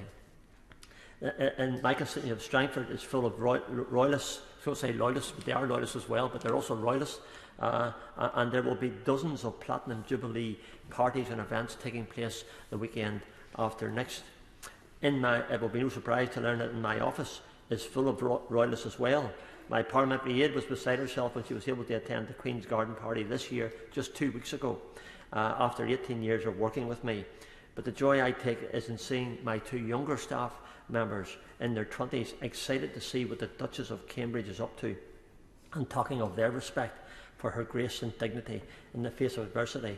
It bodes well for the future, and I think we should be encouraged that Her Majesty is leading the royal family in a way that I believe will continue for the future. So not only do I admire Her Majesty for who she is, but I admire her steady hand on the legacy that she is leaving with Prince Charles, Prince William, and even on to little Prince George, who's a special place in all of our hearts. In a world of celebrity motivated by numbers of likes on a tweet, empty sermonising and self-service hailed as worthy of admiration, we're able to see the epitome of promise fulfilled when at her coronation she made her pledge. Honourable Gentleman for Cambridgeshire referred to it. I want to refer to it as well, because I've often thought about those words, because they're good words for each of us, I believe, Mr Deputy Speaker, that we should, and I quote, "I declare before you all that my whole life, whether it be long or short, shall be devoted to your service. Her Majesty has done this and more in every one of those 70 years. A lady of refinement, of grace, of selfless dedication to duty and service, of diligence, of intelligence, humour, wit and faith. I could not be prouder to be British, and I always am very pleased to say I'm British, and claim her as my Queen. Long may she continue to reign over us. Indeed it is for me and for all of us in this House. God save the Queen." Thank you. Mr Deputy Speaker, and it is an honour to speak in support of this humble address to Her Majesty the Queen on behalf of my constituents in Meon Valley. I was delighted yesterday to discuss Her Majesty's long service with some children from Denmead Junior School in my constituency, who were here on a visit with the wonderful Parliamentary Education Centre, and they were in the Monarch Room. I met a group of school counsellors and we discussed how their work as representatives of their classes mirrors the work that we do here in Parliament representing our constituents. I mentioned that I would be speaking today in this debate and asked them what messages they thought they would like to send to Her Majesty. The first response is they would like to say thank you to her for being a really nice monarch. Another response that Her Majesty has been amazing and helped our country. One remark, which I thought showed a precocious understanding of our Constitution, said, Her Majesty uses her powers wisely. Sir Walter Bagehot would approve. With her expertise in our nation's affairs, stretching from Sir Winston Churchill to the present day, covering 14 Prime Ministers, I am sure that she's always been a wise counsel to those who carry on the business of government in her name. I was also asked to pass on the children's thanks for all her patience and hard work.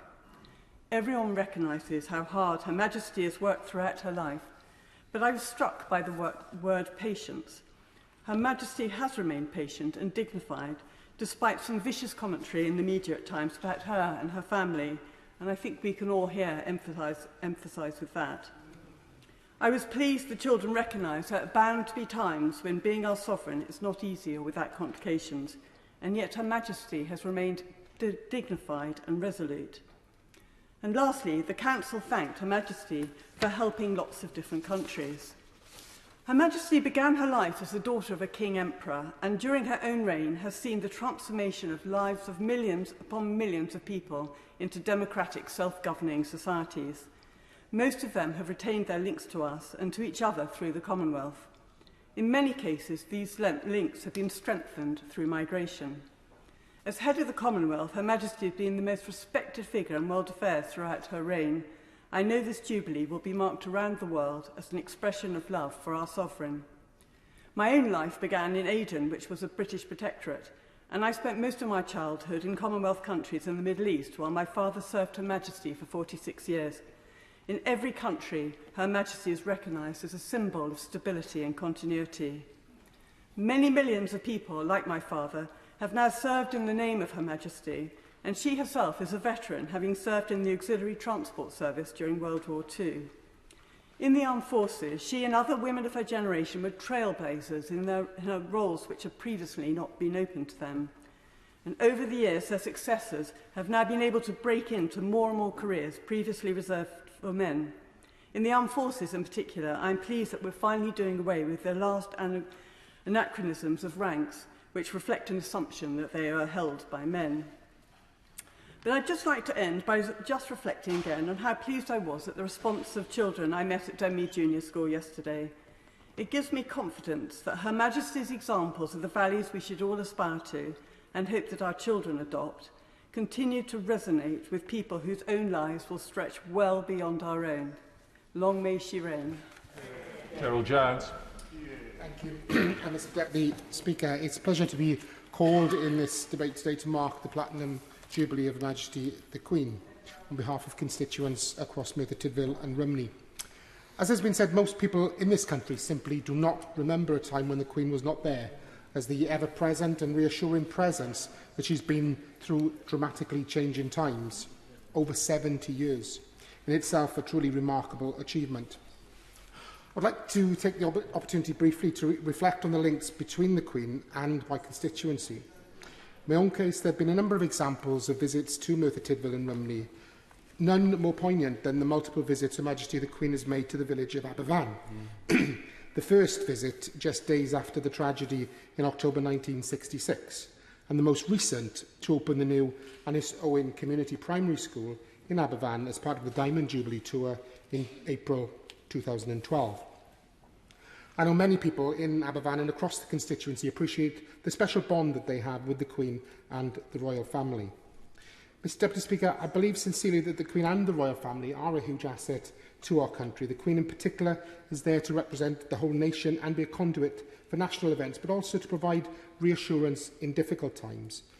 The Queen is a uniting factor for all the nations and regions across the whole of the UK, an unwavering constant in a changing world.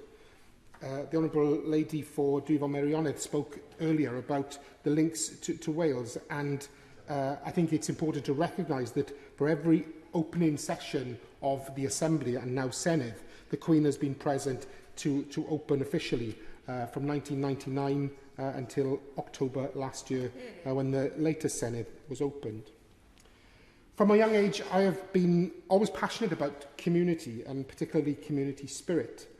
One of my earliest recollections is taking part as a 6-year-old in the Silver Jubilee Street Party with friends and neighbours in the same street where I still live, albeit in a different house, and where we will be having a street party a week on Sunday in the same way that we did for the Golden and Diamond Jubilees.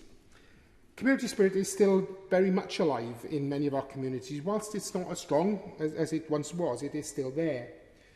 Most people live very busy and certainly very different lives to those of our parents and grandparents in 1952. However, if people are given a reason to come together from time to time, that community spirit comes very much to the fore. And I believe there's no better focus to bring communities together in a positive way than a Jubilee or a royal event. Our communities have been through a very difficult 2 years, and what the whole country went through together as a collective was extremely painful. However, as painful as it was, the positive, if there was a positive, is that it seemed to rekindle a community spirit in many areas. People were once again on hand to help their friends and particularly their vulnerable neighbours, and I've spoken to a number of people who set up WhatsApp groups and chat groups with their neighbours to get through the pandemic, but many have kept that communication going. Across my constituency, I'm aware of a number of events being held to celebrate the Jubilee. Indeed, this week, Twitter and Facebook have been full of activities going on in local schools. Tomorrow, I'll be attending a number of Jubilee celebrations in local schools. And next week, there are church services, afternoon teas, photo displays across the Queen's Reign, carnivals, fun days, a night of nostalgia and 50s music, a beacon lighting in Penderyn Square in Merthyr Tydfil and in other areas across the constituency, and of course street parties. Some organised, some on a more informal basis.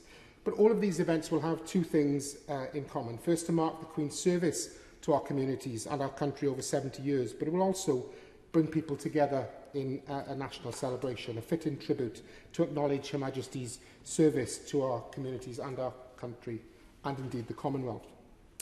It's also worth highlighting that the Jubilee will also support the local and indeed the national economy.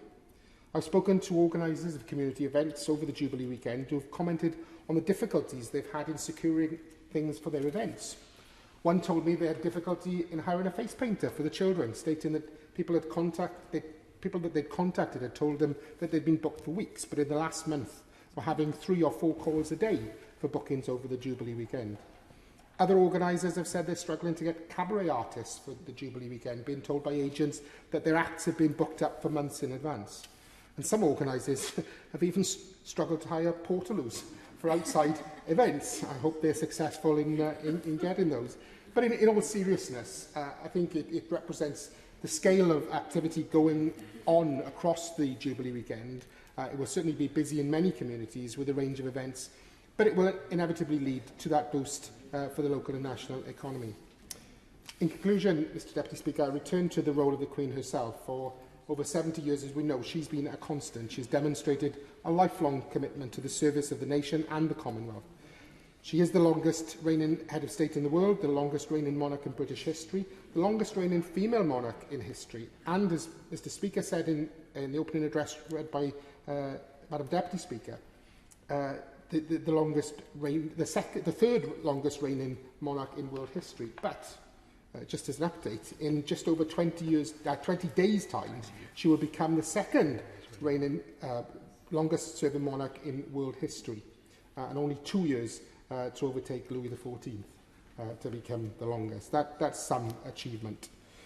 As we've heard, on her 21st birthday, Princess Elizabeth said, "My whole life, whether it be long or short, will be devoted to your service." A statement that was sincere and has been evidenced by the exemplary service over 70 years. And I know the whole House will agree that the Jubilee is a time for great celebration, but I hope too that it will be an opportunity to thank the Queen for her service and will reinforce to Her Majesty just how much love and respect people across the UK and the Commonwealth have for her in this Jubilee year. Thank you. Richard Drax.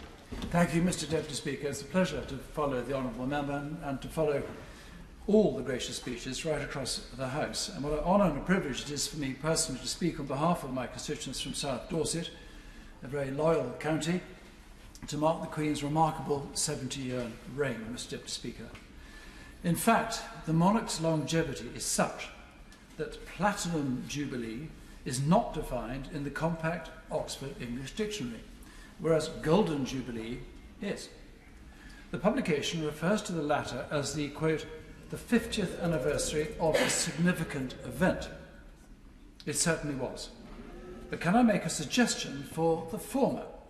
Perhaps it could be defined as, and I quote, the 70th anniversary of our great national treasure who epitomises grace, dignity and duty. I would like to remind the House of the quote that several members have used, and maybe they've been looking at my speech and cheating, but it is a very appropriate quote that she then made, Princess Elizabeth, on her 21st birthday to the Commonwealth, and I want to repeat it because I think it really is so powerful and so simple. She said, I declare before you all that my whole life, whether it be long or short, shall be devoted to your service. Our Queen has kept her word, and we are all the richer for it. I have had the honour and pleasure to serve the Queen for 9 years in the armed forces and to meet her in person twice. It is appropriate, therefore, to mention next Thursday Trooping the Colour, because I recall with great clarity and pride being on parade for 3 of them many years ago. There's a moment during the march past in slow time that you salute Her Majesty with your sword. The movement is a graceful, flowing one, and with your head firmly to the right, you look directly at the Queen. It's quite a moment. Her expression is impassive. But you know, we all knew, that every movement is being scrutinised and any slip-up noted.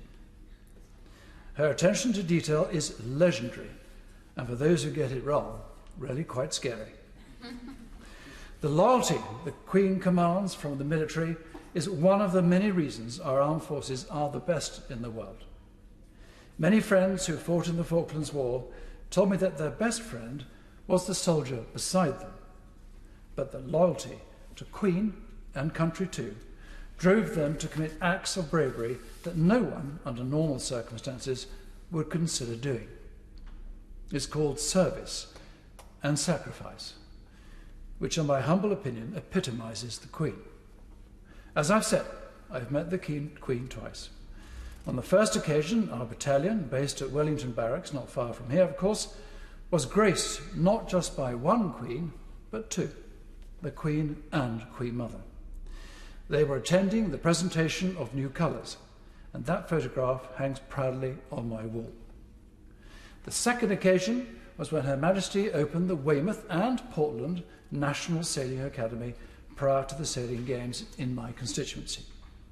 The many attendees were formed into groups of about 8, and we watched and waited as the Queen and the Duke of Edinburgh worked the room, stopping to talk to every single one of us. I wondered then just how many times the couple had done this, and I marvelled at their nobility, patience, we've heard that word many times today, and endurance. The room was abuzz, Mr. Deputy Speaker. The reception of the royal couple received close on adoration. However, this was not some infatuation. It was a mixture of respect and affection generated by years of flawless service. Finally, I'm sure that like many in the House, I watched The Crown. I paid little or no attention to the tittle-tattle in the script. But I was blown away by the historical sweep of the Queen's life and the role she has played in our island's history for 96 years. I was so moved, I wrote to her, simply to say thank you for a life of sacrifice and duty and a glorious reign that history will record for future generations to come. God bless the Queen. Mary Glendon. Thank you, Mr. Deputy Speaker. And it's an honour to follow the Honourable Gentleman from South Dorset, because I believe it's about 12 years since I followed his maiden speech to make my maiden speech in the Chamber in June 2010. And it's also, Mr. Deputy Speaker, both an honour and a pleasure to take part in this humble address debate in honour of our Queen's 70th Jubilee. My late parents, like many of their generation, were contemporaries of Her Majesty and other members of the royal family, and always held the royal family in great admiration. I, just like my parents, am a proud royalist, and I have enjoyed celebrating many royal events since my childhood. My parents, with several members of the family, were fortunate to get tickets for seats on the Mall for the coronation in 1953, and we still have those tickets as my dear aunt kept them as a memento. I always loved listening to my mother recalling her memories of the day, of her watching the procession in the rain, and something that always struck me, she said she remembered watching the Queen appearing a tiny figure waving from the gold stage coach. And I have a television story too to add to that of the honourable member from Uwick and the honourable member, my friend from Huddersfield. The street that I knew there was a television in was my late husband's street, and it was his family who had the tiny television. And my husband was about 6 at the time, and he said the house was full of neighbours and people trying to peer through the window to watch the coronation on the tiny set. And I think that just shows how people were so interested in such a big event. And indeed, the people of North Tyneside have always given the Queen and her late beloved husband, the Duke of Edinburgh, and all the royal family a great welcome whenever they visit our region. The North East has a great affection and deep respect for Her Majesty, and thousands will be joining in the Jubilee celebrations. And I'm very much looking forward to attending several events in my constituency, starting this weekend when I'll be joining the Wide Open and North Gosforth Community Association at Davison Hall for their early weekend-long Jubilee event. I won't be able to be there all weekend. But on the 2nd of June, I will celebrate with the Residents Association of Yeoman Street in North Shields, the street next to where I was brought up, at their Jubilee Street Party. And I'll round off the celebrations on the 5th of June at the Long Benton Estate Jubilee Party taking place in the local community garden. And I say, as others have, fingers crossed for good weather. Mr Speaker, on behalf of everyone in North Tyneside constituency, I wish to thank the Queen for her years of dedication and service to our country and Commonwealth, and to congratulate her on her historic Platinum Jubilee. May God grant her good health for years to come.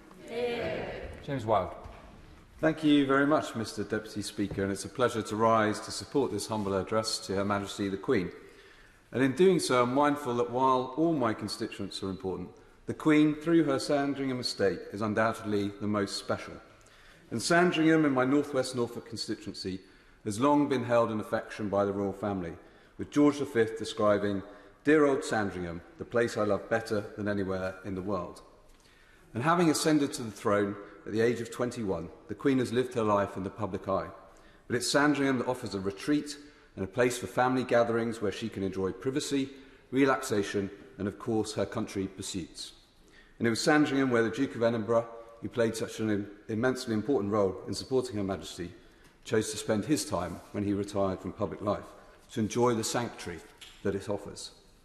And the continuity Sandringham has provided through 4 generations mean her Norfolk home occupies a unique place in the Queen's affections.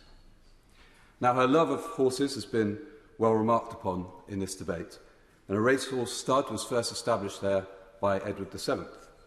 And the Queen's expertise is demonstrated by her success on the turf.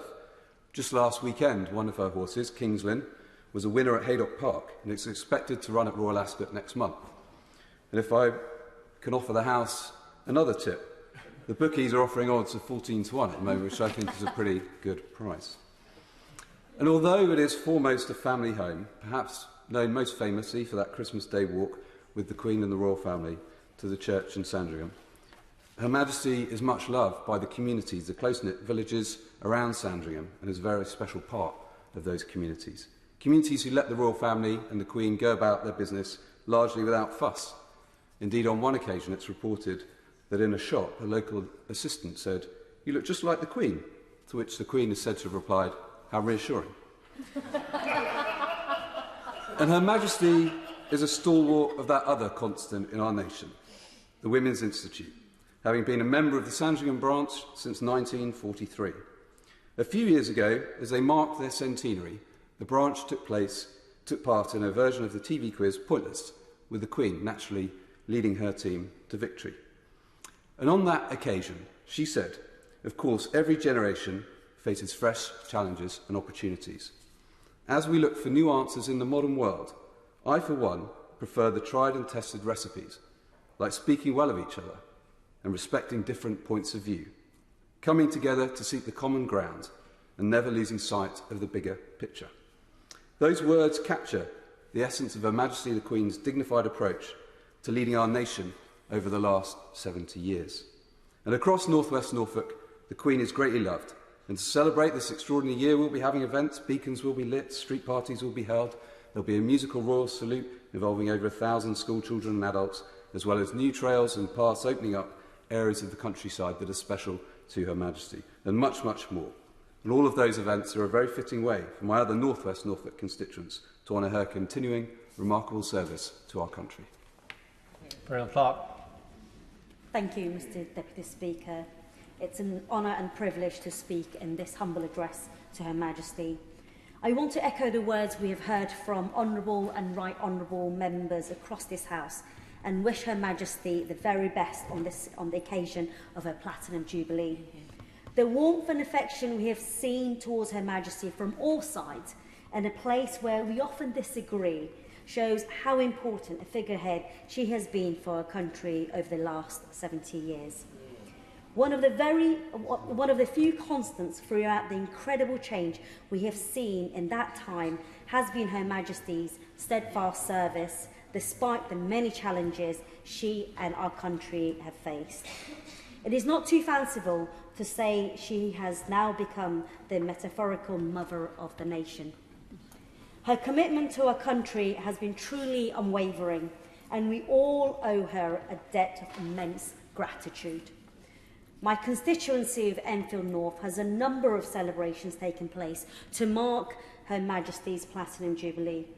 My own diary includes street parties across the borough of Enfield, a civic reception at the Town Hall, parties at Totteridge Road Church and the Nursery on the Green, and I'm sure all of them will be fantastic events that bring our community together on this very special occasion. I'm particularly looking forward to my visit to Bush Hill Park Primary School tomorrow afternoon to join pupils and teachers in their Jubilee celebrations. The pupils there have been learning about the incredible change we have seen over Her Majesty's reign and will be commemorating the occasion through parades, poetry and song. And I'm sure the pupils have put a lot of work into their preparation and that they will make themselves, their teachers and parents and Her Majesty herself proud. Mr Deputy Speaker, events like this show the warmth and respect the people of this country have for Her Majesty. And like all members, I hope the strong community spirit we are seeing ahead of these celebrations may long continue. Finally, on behalf of myself and my constituents of Enfield North, I would like to send our very best wishes to Her Majesty as she celebrates her Platinum Jubilee. Long may she reign over us. Johnson. Thank you, Mr Deputy Speaker. Mr Deputy Speaker, it's a great honour to speak in this tribute debate to Her Majesty the Queen on the occasion of her Platinum Jubilee. The celebration of Her Majesty's Jubilee will involve many parties and much joy, but it will also be a thank you to Her Majesty, who said 70 years ago, as others have said today, that her whole life, will it be long or short, would be dedicated to service, and indeed she has done so, serving our country with grace, with dignity and with love. During her reign, the Queen has met many, many people. A YouGov poll back in 2018 found that around a third of the population have seen or met the Queen in real life. And for each one, it is a special and much treasured moment and memory. The same is of course true for me, Mr Deputy Speaker. I was 17 years old, a student at Gordonstoun in Scotland, when Her Majesty came to visit my school. I vividly remember the excitement, the preparations. These preparations did not just include mowing the lawn, Mr Deputy Speaker, but cleaning the gutters and repainting the white lines on the speed bump so that everything was perfect for her arrival. I remember the excitement that I, a mere scholarship student, had been chosen to sit opposite Her Majesty for lunch. And I remember the worry too. What if they give us spaghetti bolognese? How will I manage? I need not have worried. The Queen was truly charming, and as many have observed today, she's wonderful at making people feel relaxed and at ease in any circumstance. My particular memories from that dinner are firstly discussing travel. It was fascinating to hear of the Queen's many visits to and love for her Commonwealth. It was also interesting to reflect on how her visits to a country differ from those of her subjects. There are many places I realised that she can go and see that I can't, but there are actually also many places that I can go and see that she can't. My second memory of the lunch was that as it came to an end, there was to be a music recital, and the Queen moved round to get a better view, coming to sit right next to me. I remember how surreal it felt. It feels surreal to describe it, actually. An ordinary girl from Middlesbrough sat next to this completely magnificent woman. The Honourable Member for Huddersfield earlier spoke of how the Queen has a great sense of fun. And as I remember sitting there, lost for words, some may not believe this, but I was, feeling in awe and unsure what to say, when Her Majesty asked, would anyone like any more of those fudge squares? We, on our best behaviour, of course, said, no, thank you. And she picked the tea plate up, opened her bag, and with a twinkle in her eye, tipped the fudge inside, declaring them as good for the train later. We weren't sure whether these were for the corgis, for her, or for the grandchildren, but nevertheless it added some of her gentle humour to proceedings. Throughout the House there will be many, many memories to share, as there are across my constituency. Some of my constituents will remember her visits that she's undertaken locally, in particular to RAF Cranwell. Some were also well known to her son, the Prince of Wales, as he began his armed services career there in March 71. I've been delighted that a wealth of aircraft have this week been taken to the skies over RAF Cranwell to rehearse the flypast due to take place next week for Her Majesty's Jubilee, with more than 70 aircraft, including the Red Arrows, Spitfires and Hurricanes, set to be on display. But the nation, Mr Deputy Speaker, is not just coming together in London, but it's coming together in every village across our country. Preparations are underway across Sleaford and North Hykeham to celebrate Her Majesty's 70 years of service. In the village of Osenby, like back at school those years ago, they're ensuring the place is spick and span before the Jubilee celebrations, with a village tidy-up on the 29th of May to make sure that everything is just lovely. Many villages, like Sudbrook, are having street parties and cake competitions, but others are doing some interesting and unusual ways of celebrating the Jubilee. For example, in North Kyme, where there will be a Jubilee-themed scarecrow competition. In North Kyme, they will also light one of the 2022 charity beacons that will be lit across the UK for the Jubilee weekend. In Metheringham, they have a competition for the best poem about the Queen, the best dedicated crown, and I'm sure Her Majesty will approve of the dog and pet show. In North Skyle, they are producing a quilt with members of the community, each stitching a 9-inch square. And I noted that the instructions said, our Queen is thrifty. We'd expect you to upcycle or recycle the materials, not simply buy them. In Potter Hanworth, each child of primary school age will be provided with a beautiful, and it is truly beautiful, medal in a little gift box to celebrate and remember this momentous occasion. Brant Bruton are doing similar with commemorative mugs for all children under the age of 18. But however my constituents remember the Jubilee in the next week, the common thread running through all of these celebrations will be a gratitude for Her Majesty, all that she has done, all that she will do in the future, admiration for how she does it, and a genuine love for our Queen. I would like to offer thanks to Her Majesty on behalf of all my constituents. Thank you, Your Majesty. Congratulations on your Platinum Jubilee. God save the Queen. Margaret Ferrier. Deputy Speaker, it's a pleasure to speak in this humble address on behalf of my constituents. Nobody can deny Her Majesty's dedication to public service to her country. 70 years is a lifetime, certainly much longer than most when it comes to working life. Her Majesty has been on the throne for longer than many of us have been alive. An international symbol that instantly springs to mind when you think of the United Kingdom, the Queen and the Royal Estate are a huge draw for tourists from around the globe. Even now, at the very grand age of 96, she remains dedicated to her role and to the people.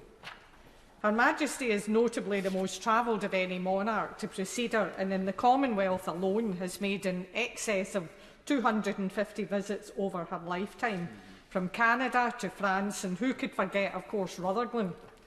Rutherglen was granted royal borough status in the year 1126 by David I of Scotland, at a time before Glasgow was the powerhouse it is in modern times, and Rutherglen was much larger in size comparatively. On the 25th of June 1953, only a couple of weeks after her coronation, the Queen and the late Duke of Edinburgh visited. It had been quite the day. They were coming to Rutherglen following engagements in Glasgow. Residents of Rutherglen turned out in force to greet the young new monarch. It was a beautifully sunny day, and thousands lined Main Street, waiting for a glimpse of Her Majesty.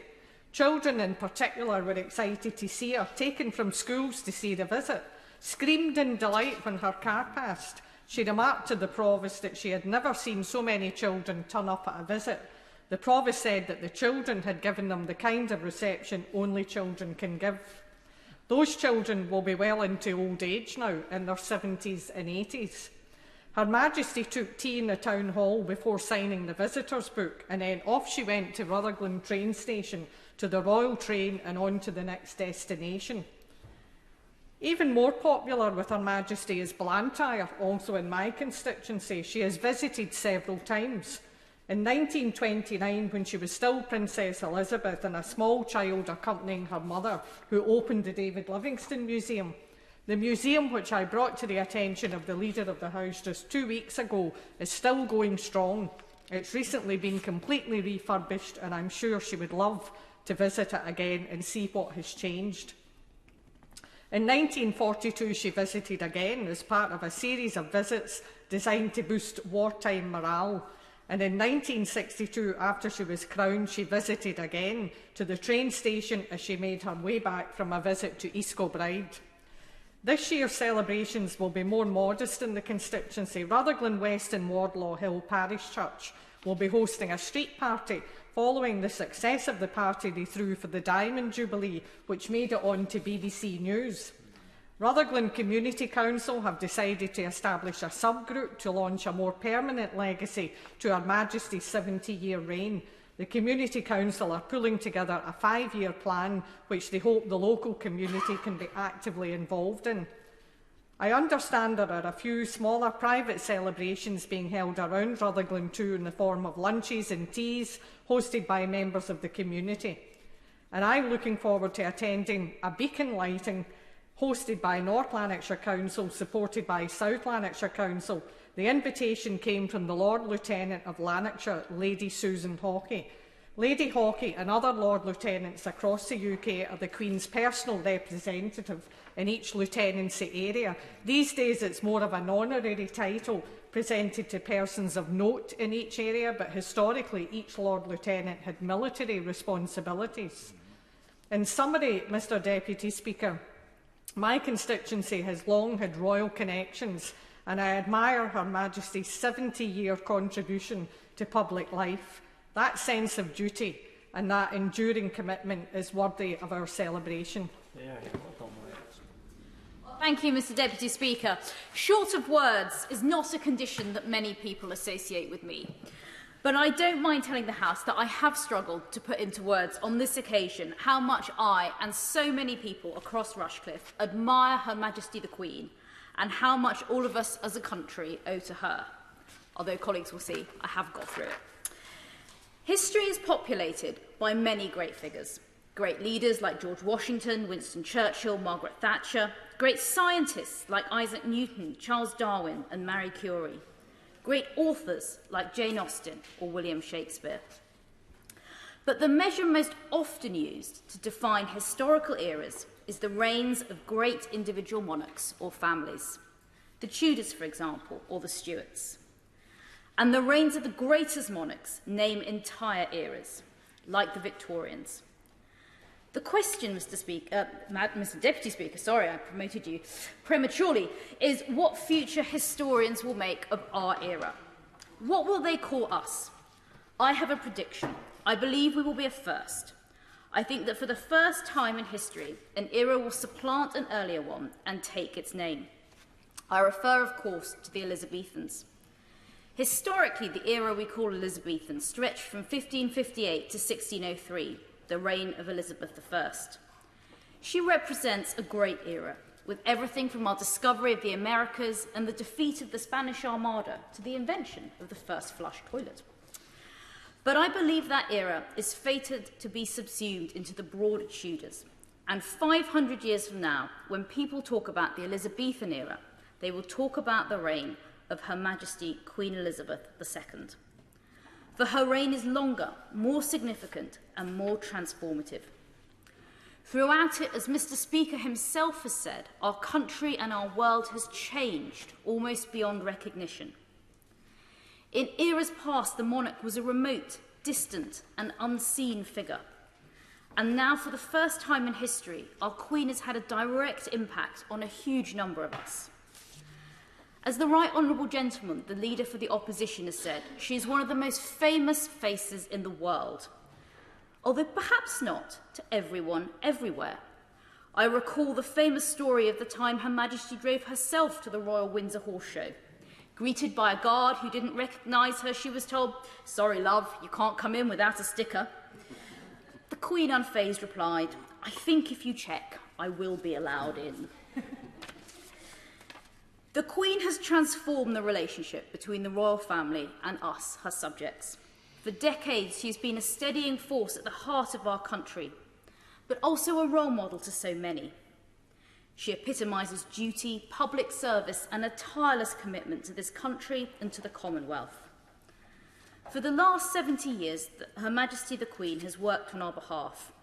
And now, at the moment of her Platinum Jubilee, we come together to congratulate her, to celebrate her, and to thank her for everything she has done for us. And it's my privilege to speak today as the Member of Parliament for Rushcliffe, to thank and congratulate Her Majesty and to wish her well on behalf of our community. You see, in Rushcliffe we have a proud tradition of supporting Her Majesty and welcome her when she visits. For example, at the time of the Silver Jubilee in 1977, Her Majesty came to Trent Bridge Cricket Ground. She met the England and Australia teams during the Ashes Test. We went on to win that Ashes series. Here's hoping her talismanic properties see us reclaim the Ashes next year. I often visit schools and community groups in my constituency, and I'm struck by the awe and respect shown by everyone to our Queen. Her Majesty has seen political upheaval, personal tragedy, historic moments, and great milestones. She has always done so with a stoic and steely determination. Her personal sacrifice, sense of duty, and commitment to public service, Mr. Speaker, has inspired many people to serve their local communities. And next week, it's also Volunteers Week, a time to celebrate and thank all volunteers in our communities. And in Rushcliffe, this includes the Trent First Responders, the Cockgrave Community Kitchen and Garden, Severday, Renew 37, our parish councillors, the Friary, Ruddington Museum, the Framework Knitters Museum, Tara's Angels, and all of those who lead the Scouting and Guide movements, amongst many others. And it strikes me, Mr. Deputy Speaker, that the real tribute to Her Majesty is not just the celebrations we will have over the weekend, but the tireless work of the many volunteers at the heart of our communities that epitomise the service and duty she has shown. Yeah. Ordnance survey maps have one of my villages, Dunsop Bridge, at the very centre of the United Kingdom. It's even marked by a special telephone box. So on behalf of the people of the Ribble Valley, at the very centre of Her Majesty's kingdom, can I say, Your Majesty, thank you from the bottom of our hearts. I, like many of you, I've listened to these wonderful speeches, will be celebrating over the next 4 days, attending many occasions, including the inevitable street party. And I shall really be looking forward to that, because we will be royally celebrating this historic time in our nation's history. How exciting is it for all of us to be alive at this time as history is made? God save the Queen. The question is that an humble address be presented to Her Majesty as on the order paper. As many of that opinion say aye. Aye. Contrary no. I think the ayes have it. The ayes have it. I beg to move that this House do now adjourn. The question is that this House do now adjourn. Philip Oliver. Mr Deputy Speaker, thank you very much indeed. What a pleasure it is to see you in the chair. Could I thank Mr Speaker for granting me permission for this debate, and could I welcome the Minister to her place on the front bench. The issue before us today is Her Majesty's Government's proposed deposit return scheme for drinks containers, whereby consumers will pay a small levy upon purchasing a drink, which is then refunded once the container is returned to a collection point. And specifically, I wish to raise my serious concerns that glass bottles are to be excluded from the scheme. Now, the omission of glass represents a real and serious threat to the effectiveness of which a deposit return scheme in England and Northern Ireland can realistically be delivered. Quite simply, its exclusion would be a potential catastrophe for our natural spaces as we all look to stem the tide of drink container pollution. But it also represents a direct betrayal of a promise made by the Conservative Party to voters at the last general election, when we said in the manifesto that we would introduce a deposit return scheme for both plastic and glass drink containers. I wish to use this debate today, Mr Deputy Speaker, to urge Her Majesty's Government to rectify this as a matter of urgency and to immediately revisit the scheme's design so as to include drinks containers made from glass. Now, in 2019, the Conservative Party laid out its ambitions for the future of our country in its election-winning manifesto, which attracted 60% support in the Kettering constituency.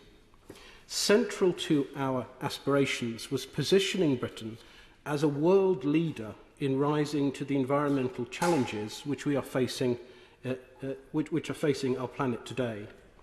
One of the challenges identified was how we manage and process waste, and in particular combating the growing problem of discarded waste, of which drinks containers are a large part.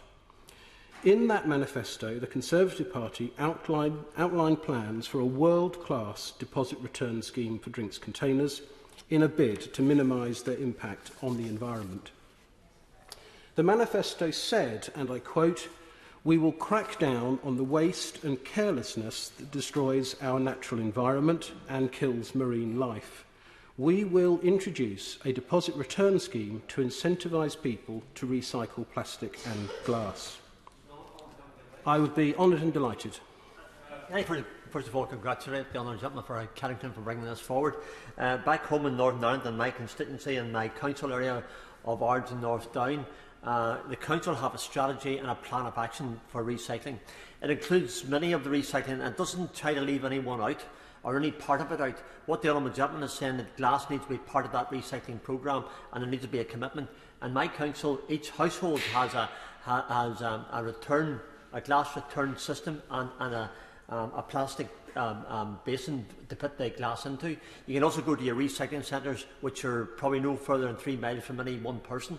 So those are examples of what we're doing in Northern Ireland, where there's a clear commitment and a strategy and a plan through the council, but across the Northern Ireland Assembly as well.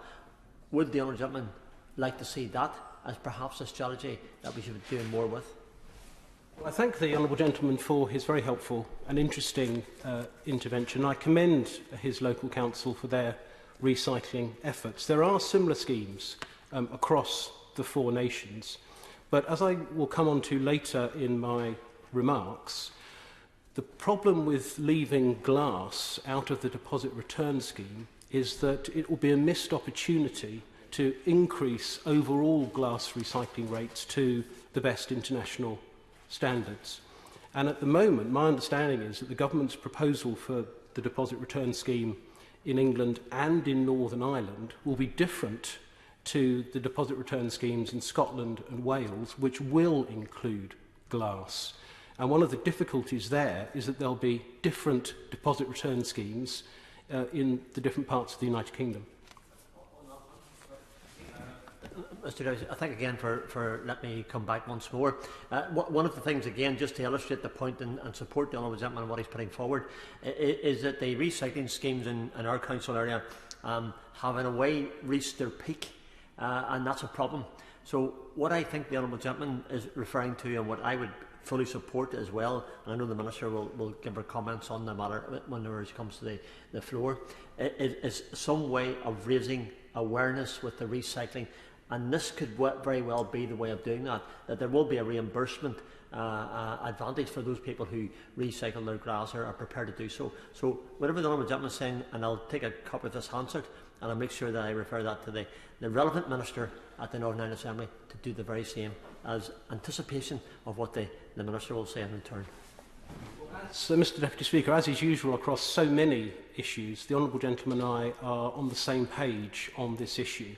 And my contention is that the United Kingdom will not be able to achieve international glass recycling levels of the very best unless glass is included in the deposit return scheme. As Conservatives, we made a vow to voters to introduce a scheme which would serve the public and Britain's precious natural habitats. However, Her Majesty's Government has so far committed to introducing a deposit return scheme only inclusive of plastic bottles and aluminium cans across England and Northern Ireland by 2024. Glass is a glaring omission. Now, a huge 86% of respondents to the government's first consultation on deposit return schemes said they wanted glass to be included. But in spite of this overwhelming majority support from technical experts, charities, scientists, and the great British public, calls for glass to be included in the scheme have been ignored. The scheme's current design falls well short of what was promised and will see it fail to achieve what is required. A deposit return scheme excluding glass runs the risk of being a global embarrassment for a country which seeks to position itself as leading from the front on environmental issues. In its current form, the scheme's design will fail to crack down on glass waste and will miss a wonderful opportunity to protect our natural environments from glass pollution. The case has been made that including glass is problematic. However, this case has been made by glass industry lobbyists who have a vested interest in ensuring that glass containers are not included in such a scheme. One such argument is that glass, once collected, can be hazardous and dangerous for those charged with sorting it for recycling when it becomes broken. But this works both ways, as it can also be argued that it poses a greater risk to the public and pet owners when it breaks down in nature rather than in the controlled environment of recycling plants. A lack of a deposit return scheme for glass containers poses a very real risk that they will continue to end up on our pavements and in our parks and outdoor spaces, where they will be a health and safety risk for UK residents. This is a public safety danger which is unmatched by other containers. In this regard, the scheme's current proposal is failing to protect both the environment and the British public. Additionally, glass industry lobbyists have suggested that the inclusion of glass will drive consumers towards purchasing highly polluting plastic bottles. However, with the public already widely aware of the prevalence and environmental impact of plastic pollution, these claims, I would contend, are speculative at best. If we are to tackle the waste crisis, we must trust consumers to do the right thing, but it's vitally important that we arm them with the tools to do so. British Glass responded to the government's consultation, which closed on the 4th of June 2021, citing various concerns which I would contend have little foundation. One of which is that its inclusion would have a detrimental impact on closed-loop glass recycling, despite the industry's present inability to increase glass recycling rates. Indeed, British Glass explained in its response how the industry is committed to a 90% collected for recycling rate and a commitment to an 80% remelt target by 2030, which would see 80% of all glass recycled back into new bottles and jars. But the stark reality is that this goal will almost certainly never be realised. By global standards, the UK lacks well behind its international counterparts in the collection and recycling of glass bottles, sitting behind countries such as Ireland, France, Spain, Italy, Belgium and Bulgaria. In 2020, the UK's glass collection rate for recycling stood at just 76%, well below Italy, which boasts a recycling rate for glass bottles of 87%. Meanwhile, across the UK, it is estimated that 5 billion glass bottles are consumed per year. And under current recycling rates, this means some 1.2 billion glass bottles are destined to litter our environment or languish in landfill each and every year. Current systems to raise our collection and recycling rates are lacking. Much of the glass collected across the UK is not suitable for closed-loop recycling, where discarded bottles are turned back into new ones. This is due to the current collection process, which often sees the mixing of different colours and crushing during transportation. However, a well-thought-out, properly prepared deposit return scheme can address these issues with separated collection methods, which will make closed-loop recycling far more viable. And this should be considered as a point of urgency, as it's estimated that a well-designed scheme for the UK could improve recycling rates for bottles and cans to over 90%. And at the same time as the government is also presently consulting on the consistency of curbside collections in England, with the laudable aim of reducing confusion, through its plans for the deposit return scheme, it is paving the way for potentially 4 different deposit schemes to be in place in the UK. Potential confusion among consumers caused by the current design is likely to undermine the effectiveness of England and Northern Ireland's scheme. Both Scotland and Wales are set to see glass included in their own schemes, and a lack of consistency across the UK as a whole, where consumers obviously cross borders routinely, could see us fail to raise glass recycling rates to the levels they need to be, due to consumers not knowing when and where glass containers can be disposed of. The deposit return scheme for drinks containers should be designed with a view to avoiding this confusion and instead empower the public to do the right thing. British consumers are overwhelmingly in favour of a scheme which includes all beverage materials and are opposed to the exclusion of glass bottles. A populace poll commissioned in 2020 by environmental organisation Nature 2030 found some 84% of Britons want all beverage containers to be included in the government's proposed scheme. This polling was welcomed by campaigners and academics who outlined how a comprehensive deposit return scheme will give us the best chance to combat litter. What is vitally important, and something which the government mustn't ignore, is that the UK is not walking into unproven territory as it looks to deliver its own scheme. A host of countries have already implemented successful and highly efficient deposit return schemes inclusive of all materials. These have been proven to dramatically increase collection and recycling rates and can be used as a powerful template for Britain to follow in implementing its own scheme. Crucially, due to their success, these other international schemes prove that the issues raised by the glass industry lobbyists here are unfounded. Indeed, all inclusive schemes are common across the world. From over 40 such schemes globally, only 3 do not include glass bottles. And these three exclude glass because they already have in place a returnable system specifically for glass bottles, something which the UK obviously currently lacks.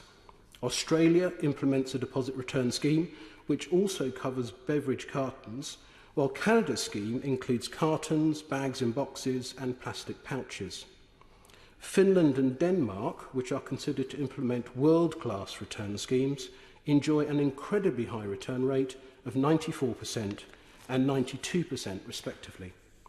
These successes are widely regarded as being due to their systems being inclusive of all materials, including glass, with the simplicity of the system being crucial to achieving the public support needed for these schemes to be a success. In my view, it makes little sense to deviate from such successful schemes, and even less sense when Scotland and Wales are looking to mirror these international successes. Scotland, for example, is set to introduce a scheme which includes glass bottles by August 2023, while Wales is set to introduce a scheme which includes glass by 2024. It is vital to ensure the interoperability between the schemes and help consumers adopt a consistent and responsible behaviour across the four nations of the UK. The government's derisory decision to omit glass is not only seeing us fail to be a world leader on the waste crisis on a global scale, but also fall well behind Scotland and Wales. Some 25 experts in this field have recently urged the government in an open letter to introduce a deposit return scheme for drinks containers which mirrors Denmark's system, with cross-party politicians, non-governmental organisations and academics calling for the government scheme to be inclusive of all materials, including glass, plastic and aluminium. Denmark has a track record of fine-tuning its own scheme to be as effective as possible. This is a ready-made roadmap which the UK could follow. It would help us avoid the potential pitfalls which we may encounter along the way if we follow our own bespoke path. I also wish to raise the issue of VAT. The government presently plans to apply VAT to deposit return scheme deposits on top of the VAT already charged on the drink. The current expectation is that if there were a 20p charge, it will be gross of VAT, i.e. 17 pence plus 3 pence, which means if the customer does not return the drinks container they buy, the producer will only receive 17 pence back instead of the full 20 pence. The remaining 3 pence will be taken in VAT by the government. Factoring in the estimated 28 billion containers on the UK market, this could mean as much as £185 million lost from the scheme through unredeemed deposits, assuming an 80% return rate in the first year alone. This will create a situation where the government effectively ends up profiting from the failure of its own deposit return scheme. What's more, VAT being added to the deposit fee effectively imposes a stealth tax on drinks producers, backing industry into a corner and creating the very real scenario of price rises on these products. If the government is serious about introducing a scheme, it needs to avoid the noise from the glass industry lobbyists and deliver a scheme which works for the environment. Pandering to industry calls make little sense in the face of overwhelming public support for glass to be included. Furthermore, there is a health and safety risk. Glass is a high-carbon, highly polluting material which presents a real hazard to the public once it is discarded in public places. We should be looking to create a scheme which drives the collection and processing of these upwards, rather than one which makes closed-loop glass recycling more unattainable. Mr Deputy Speaker, in conclusion, the omission of glass from the government's deposit return scheme represents a real and serious threat to the effectiveness of which a deposit return scheme in England and Northern Ireland can realistically be delivered. Quite simply, its exclusion would be a potential catastrophe for our natural spaces as we all look to stem the tide of drink container pollution. But it also represents a direct betrayal of a promise made by the Conservative Party to voters at the last general election, when we said in the manifesto that we would introduce a deposit return scheme for both plastic and glass drink containers. I urge Her Majesty's Government to rectify this as a matter of urgency and immediately revisit its scheme's design so as to include drinks containers made from glass.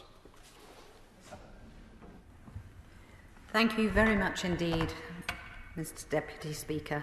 And on the day of the humble address to Her Majesty, if he would indulge me, I would like to add my voice and that of my constituents of Bury St Edmunds to others in this place who have expressed their deep appreciation and thanks for Her Majesty's dedication, kindness, good humour and service to our nation. She's visited our great county on many occasions, and I know we will be celebrating, as the rest of the country is, with bunting and fanfare over the coming week. Indeed, I am looking forward to judging a fancy dress competition in one of my lovely villages. As a long-term advocate for our natural environment, Her Majesty, I'm sure, would be extremely interested in the important subject that we are discussing here today. And on that note, I'd like to thank the Honourable Member for Kettering for securing this debate and for the opportunity to discuss the Government's plans for introducing a deposit return scheme for drinks containers. As I'm sure my honourable friend is aware, there is an awful lot going on in this space, driven by our resources and waste strategy and the powers that we took in the Environment Act passed last November. And with that in mind, we are proud to be driving forward work across the collection and packaging reforms, which is made up of both the deposit return scheme, the extended producer responsibility for packaging, and that increased consistency in recycling collections to which he referred in England.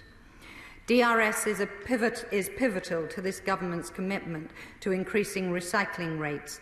However, we shouldn't overlook that it will also provide other benefits. In particular, it will deliver that high-quality recyclate for recycling. It will enable the drinks industry to close the loop on their packaging. It will help move the UK towards a circular economy where resources are kept in use longer and waste is minimised, and take us away from that linear throwaway society into something much more circular. It will also deter the littering of in-scope containers and reduce the associated damage to wildlife and habitats, and therefore promote pro-environmental consumer behaviours with that potential knock-on effect to other positive environmental activities. Now, my honourable friend has raised some important concerns on behalf of the industry on the issue, and I want to be very clear that it's our ambition to introduce a deposit return scheme that works for everyone, for the consumer and also right across the industries. I know that in many of our households, and likewise across the UK, drinks packaged in metal cans are drunk regularly. And for this reason, we will all recognise that those cans, light, sturdy, convenient for storage and transport, have intrinsic qualities that will always make them desirable to consumers and the product of choice. We are, of course, mindful that any cost to people's purses or businesses is particularly tough in the current environment, but we do want to introduce policies that encourage recycling and reduce the amount of litter that blights our environment. While DRS is a complex policy to introduce, requiring the efforts of multiple industries, in one way, we are lucky, as he referred to, there are 40 other schemes out there with existing deposit returns in other nations that we can learn from. So not only are we drawing on the experiences of the rollout in Scotland to inform our implementation and planning, but I also had the pleasure of meeting with the Minister for the Environment from Lithuania, where a scheme was also recently introduced. And I have plans very shortly to visit Norway to find out more about the DRS scheme they they have there, who, by the way, are one of those who haven't included glass in their scheme. And by way of information, neither have Netherlands nor Sweden. But I do understand, and I note the Honourable Member for Strangford is no longer in his place, that Southern Ireland, in their plans for a scheme, are contemplating excluding glass, I believe. So there is a mixture of schemes out there. I recognise we have a situation where there are different scopes of deposit return schemes across the United Kingdom, given that glass is excluded in England and Northern Ireland.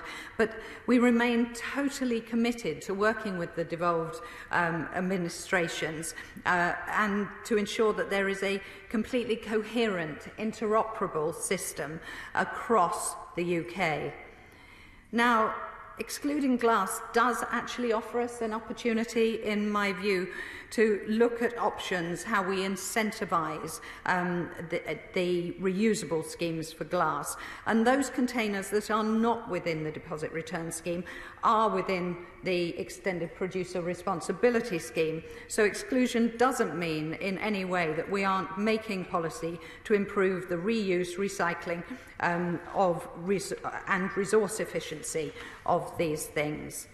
To the question of VAT, we are, as he would expect, in discussion with Her Majesty's Treasury, and I've met with the Financial Secretary, as has the Secretary of State, on this matter in the recent past.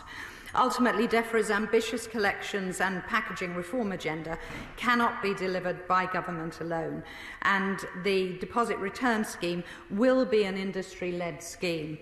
For this reason, we, alongside colleagues in the devolved administrations, are continuing to work closely with all the relevant sectors to implement a scheme that is as coherent and aligned as we can make it. I would like to thank this opportunity to all those who fed into the consultations and those to continue to be generous with their insights and expertise into what is positive about schemes they run and where they think we can improve. And that will ensure that we deliver in England a successful deposit return scheme.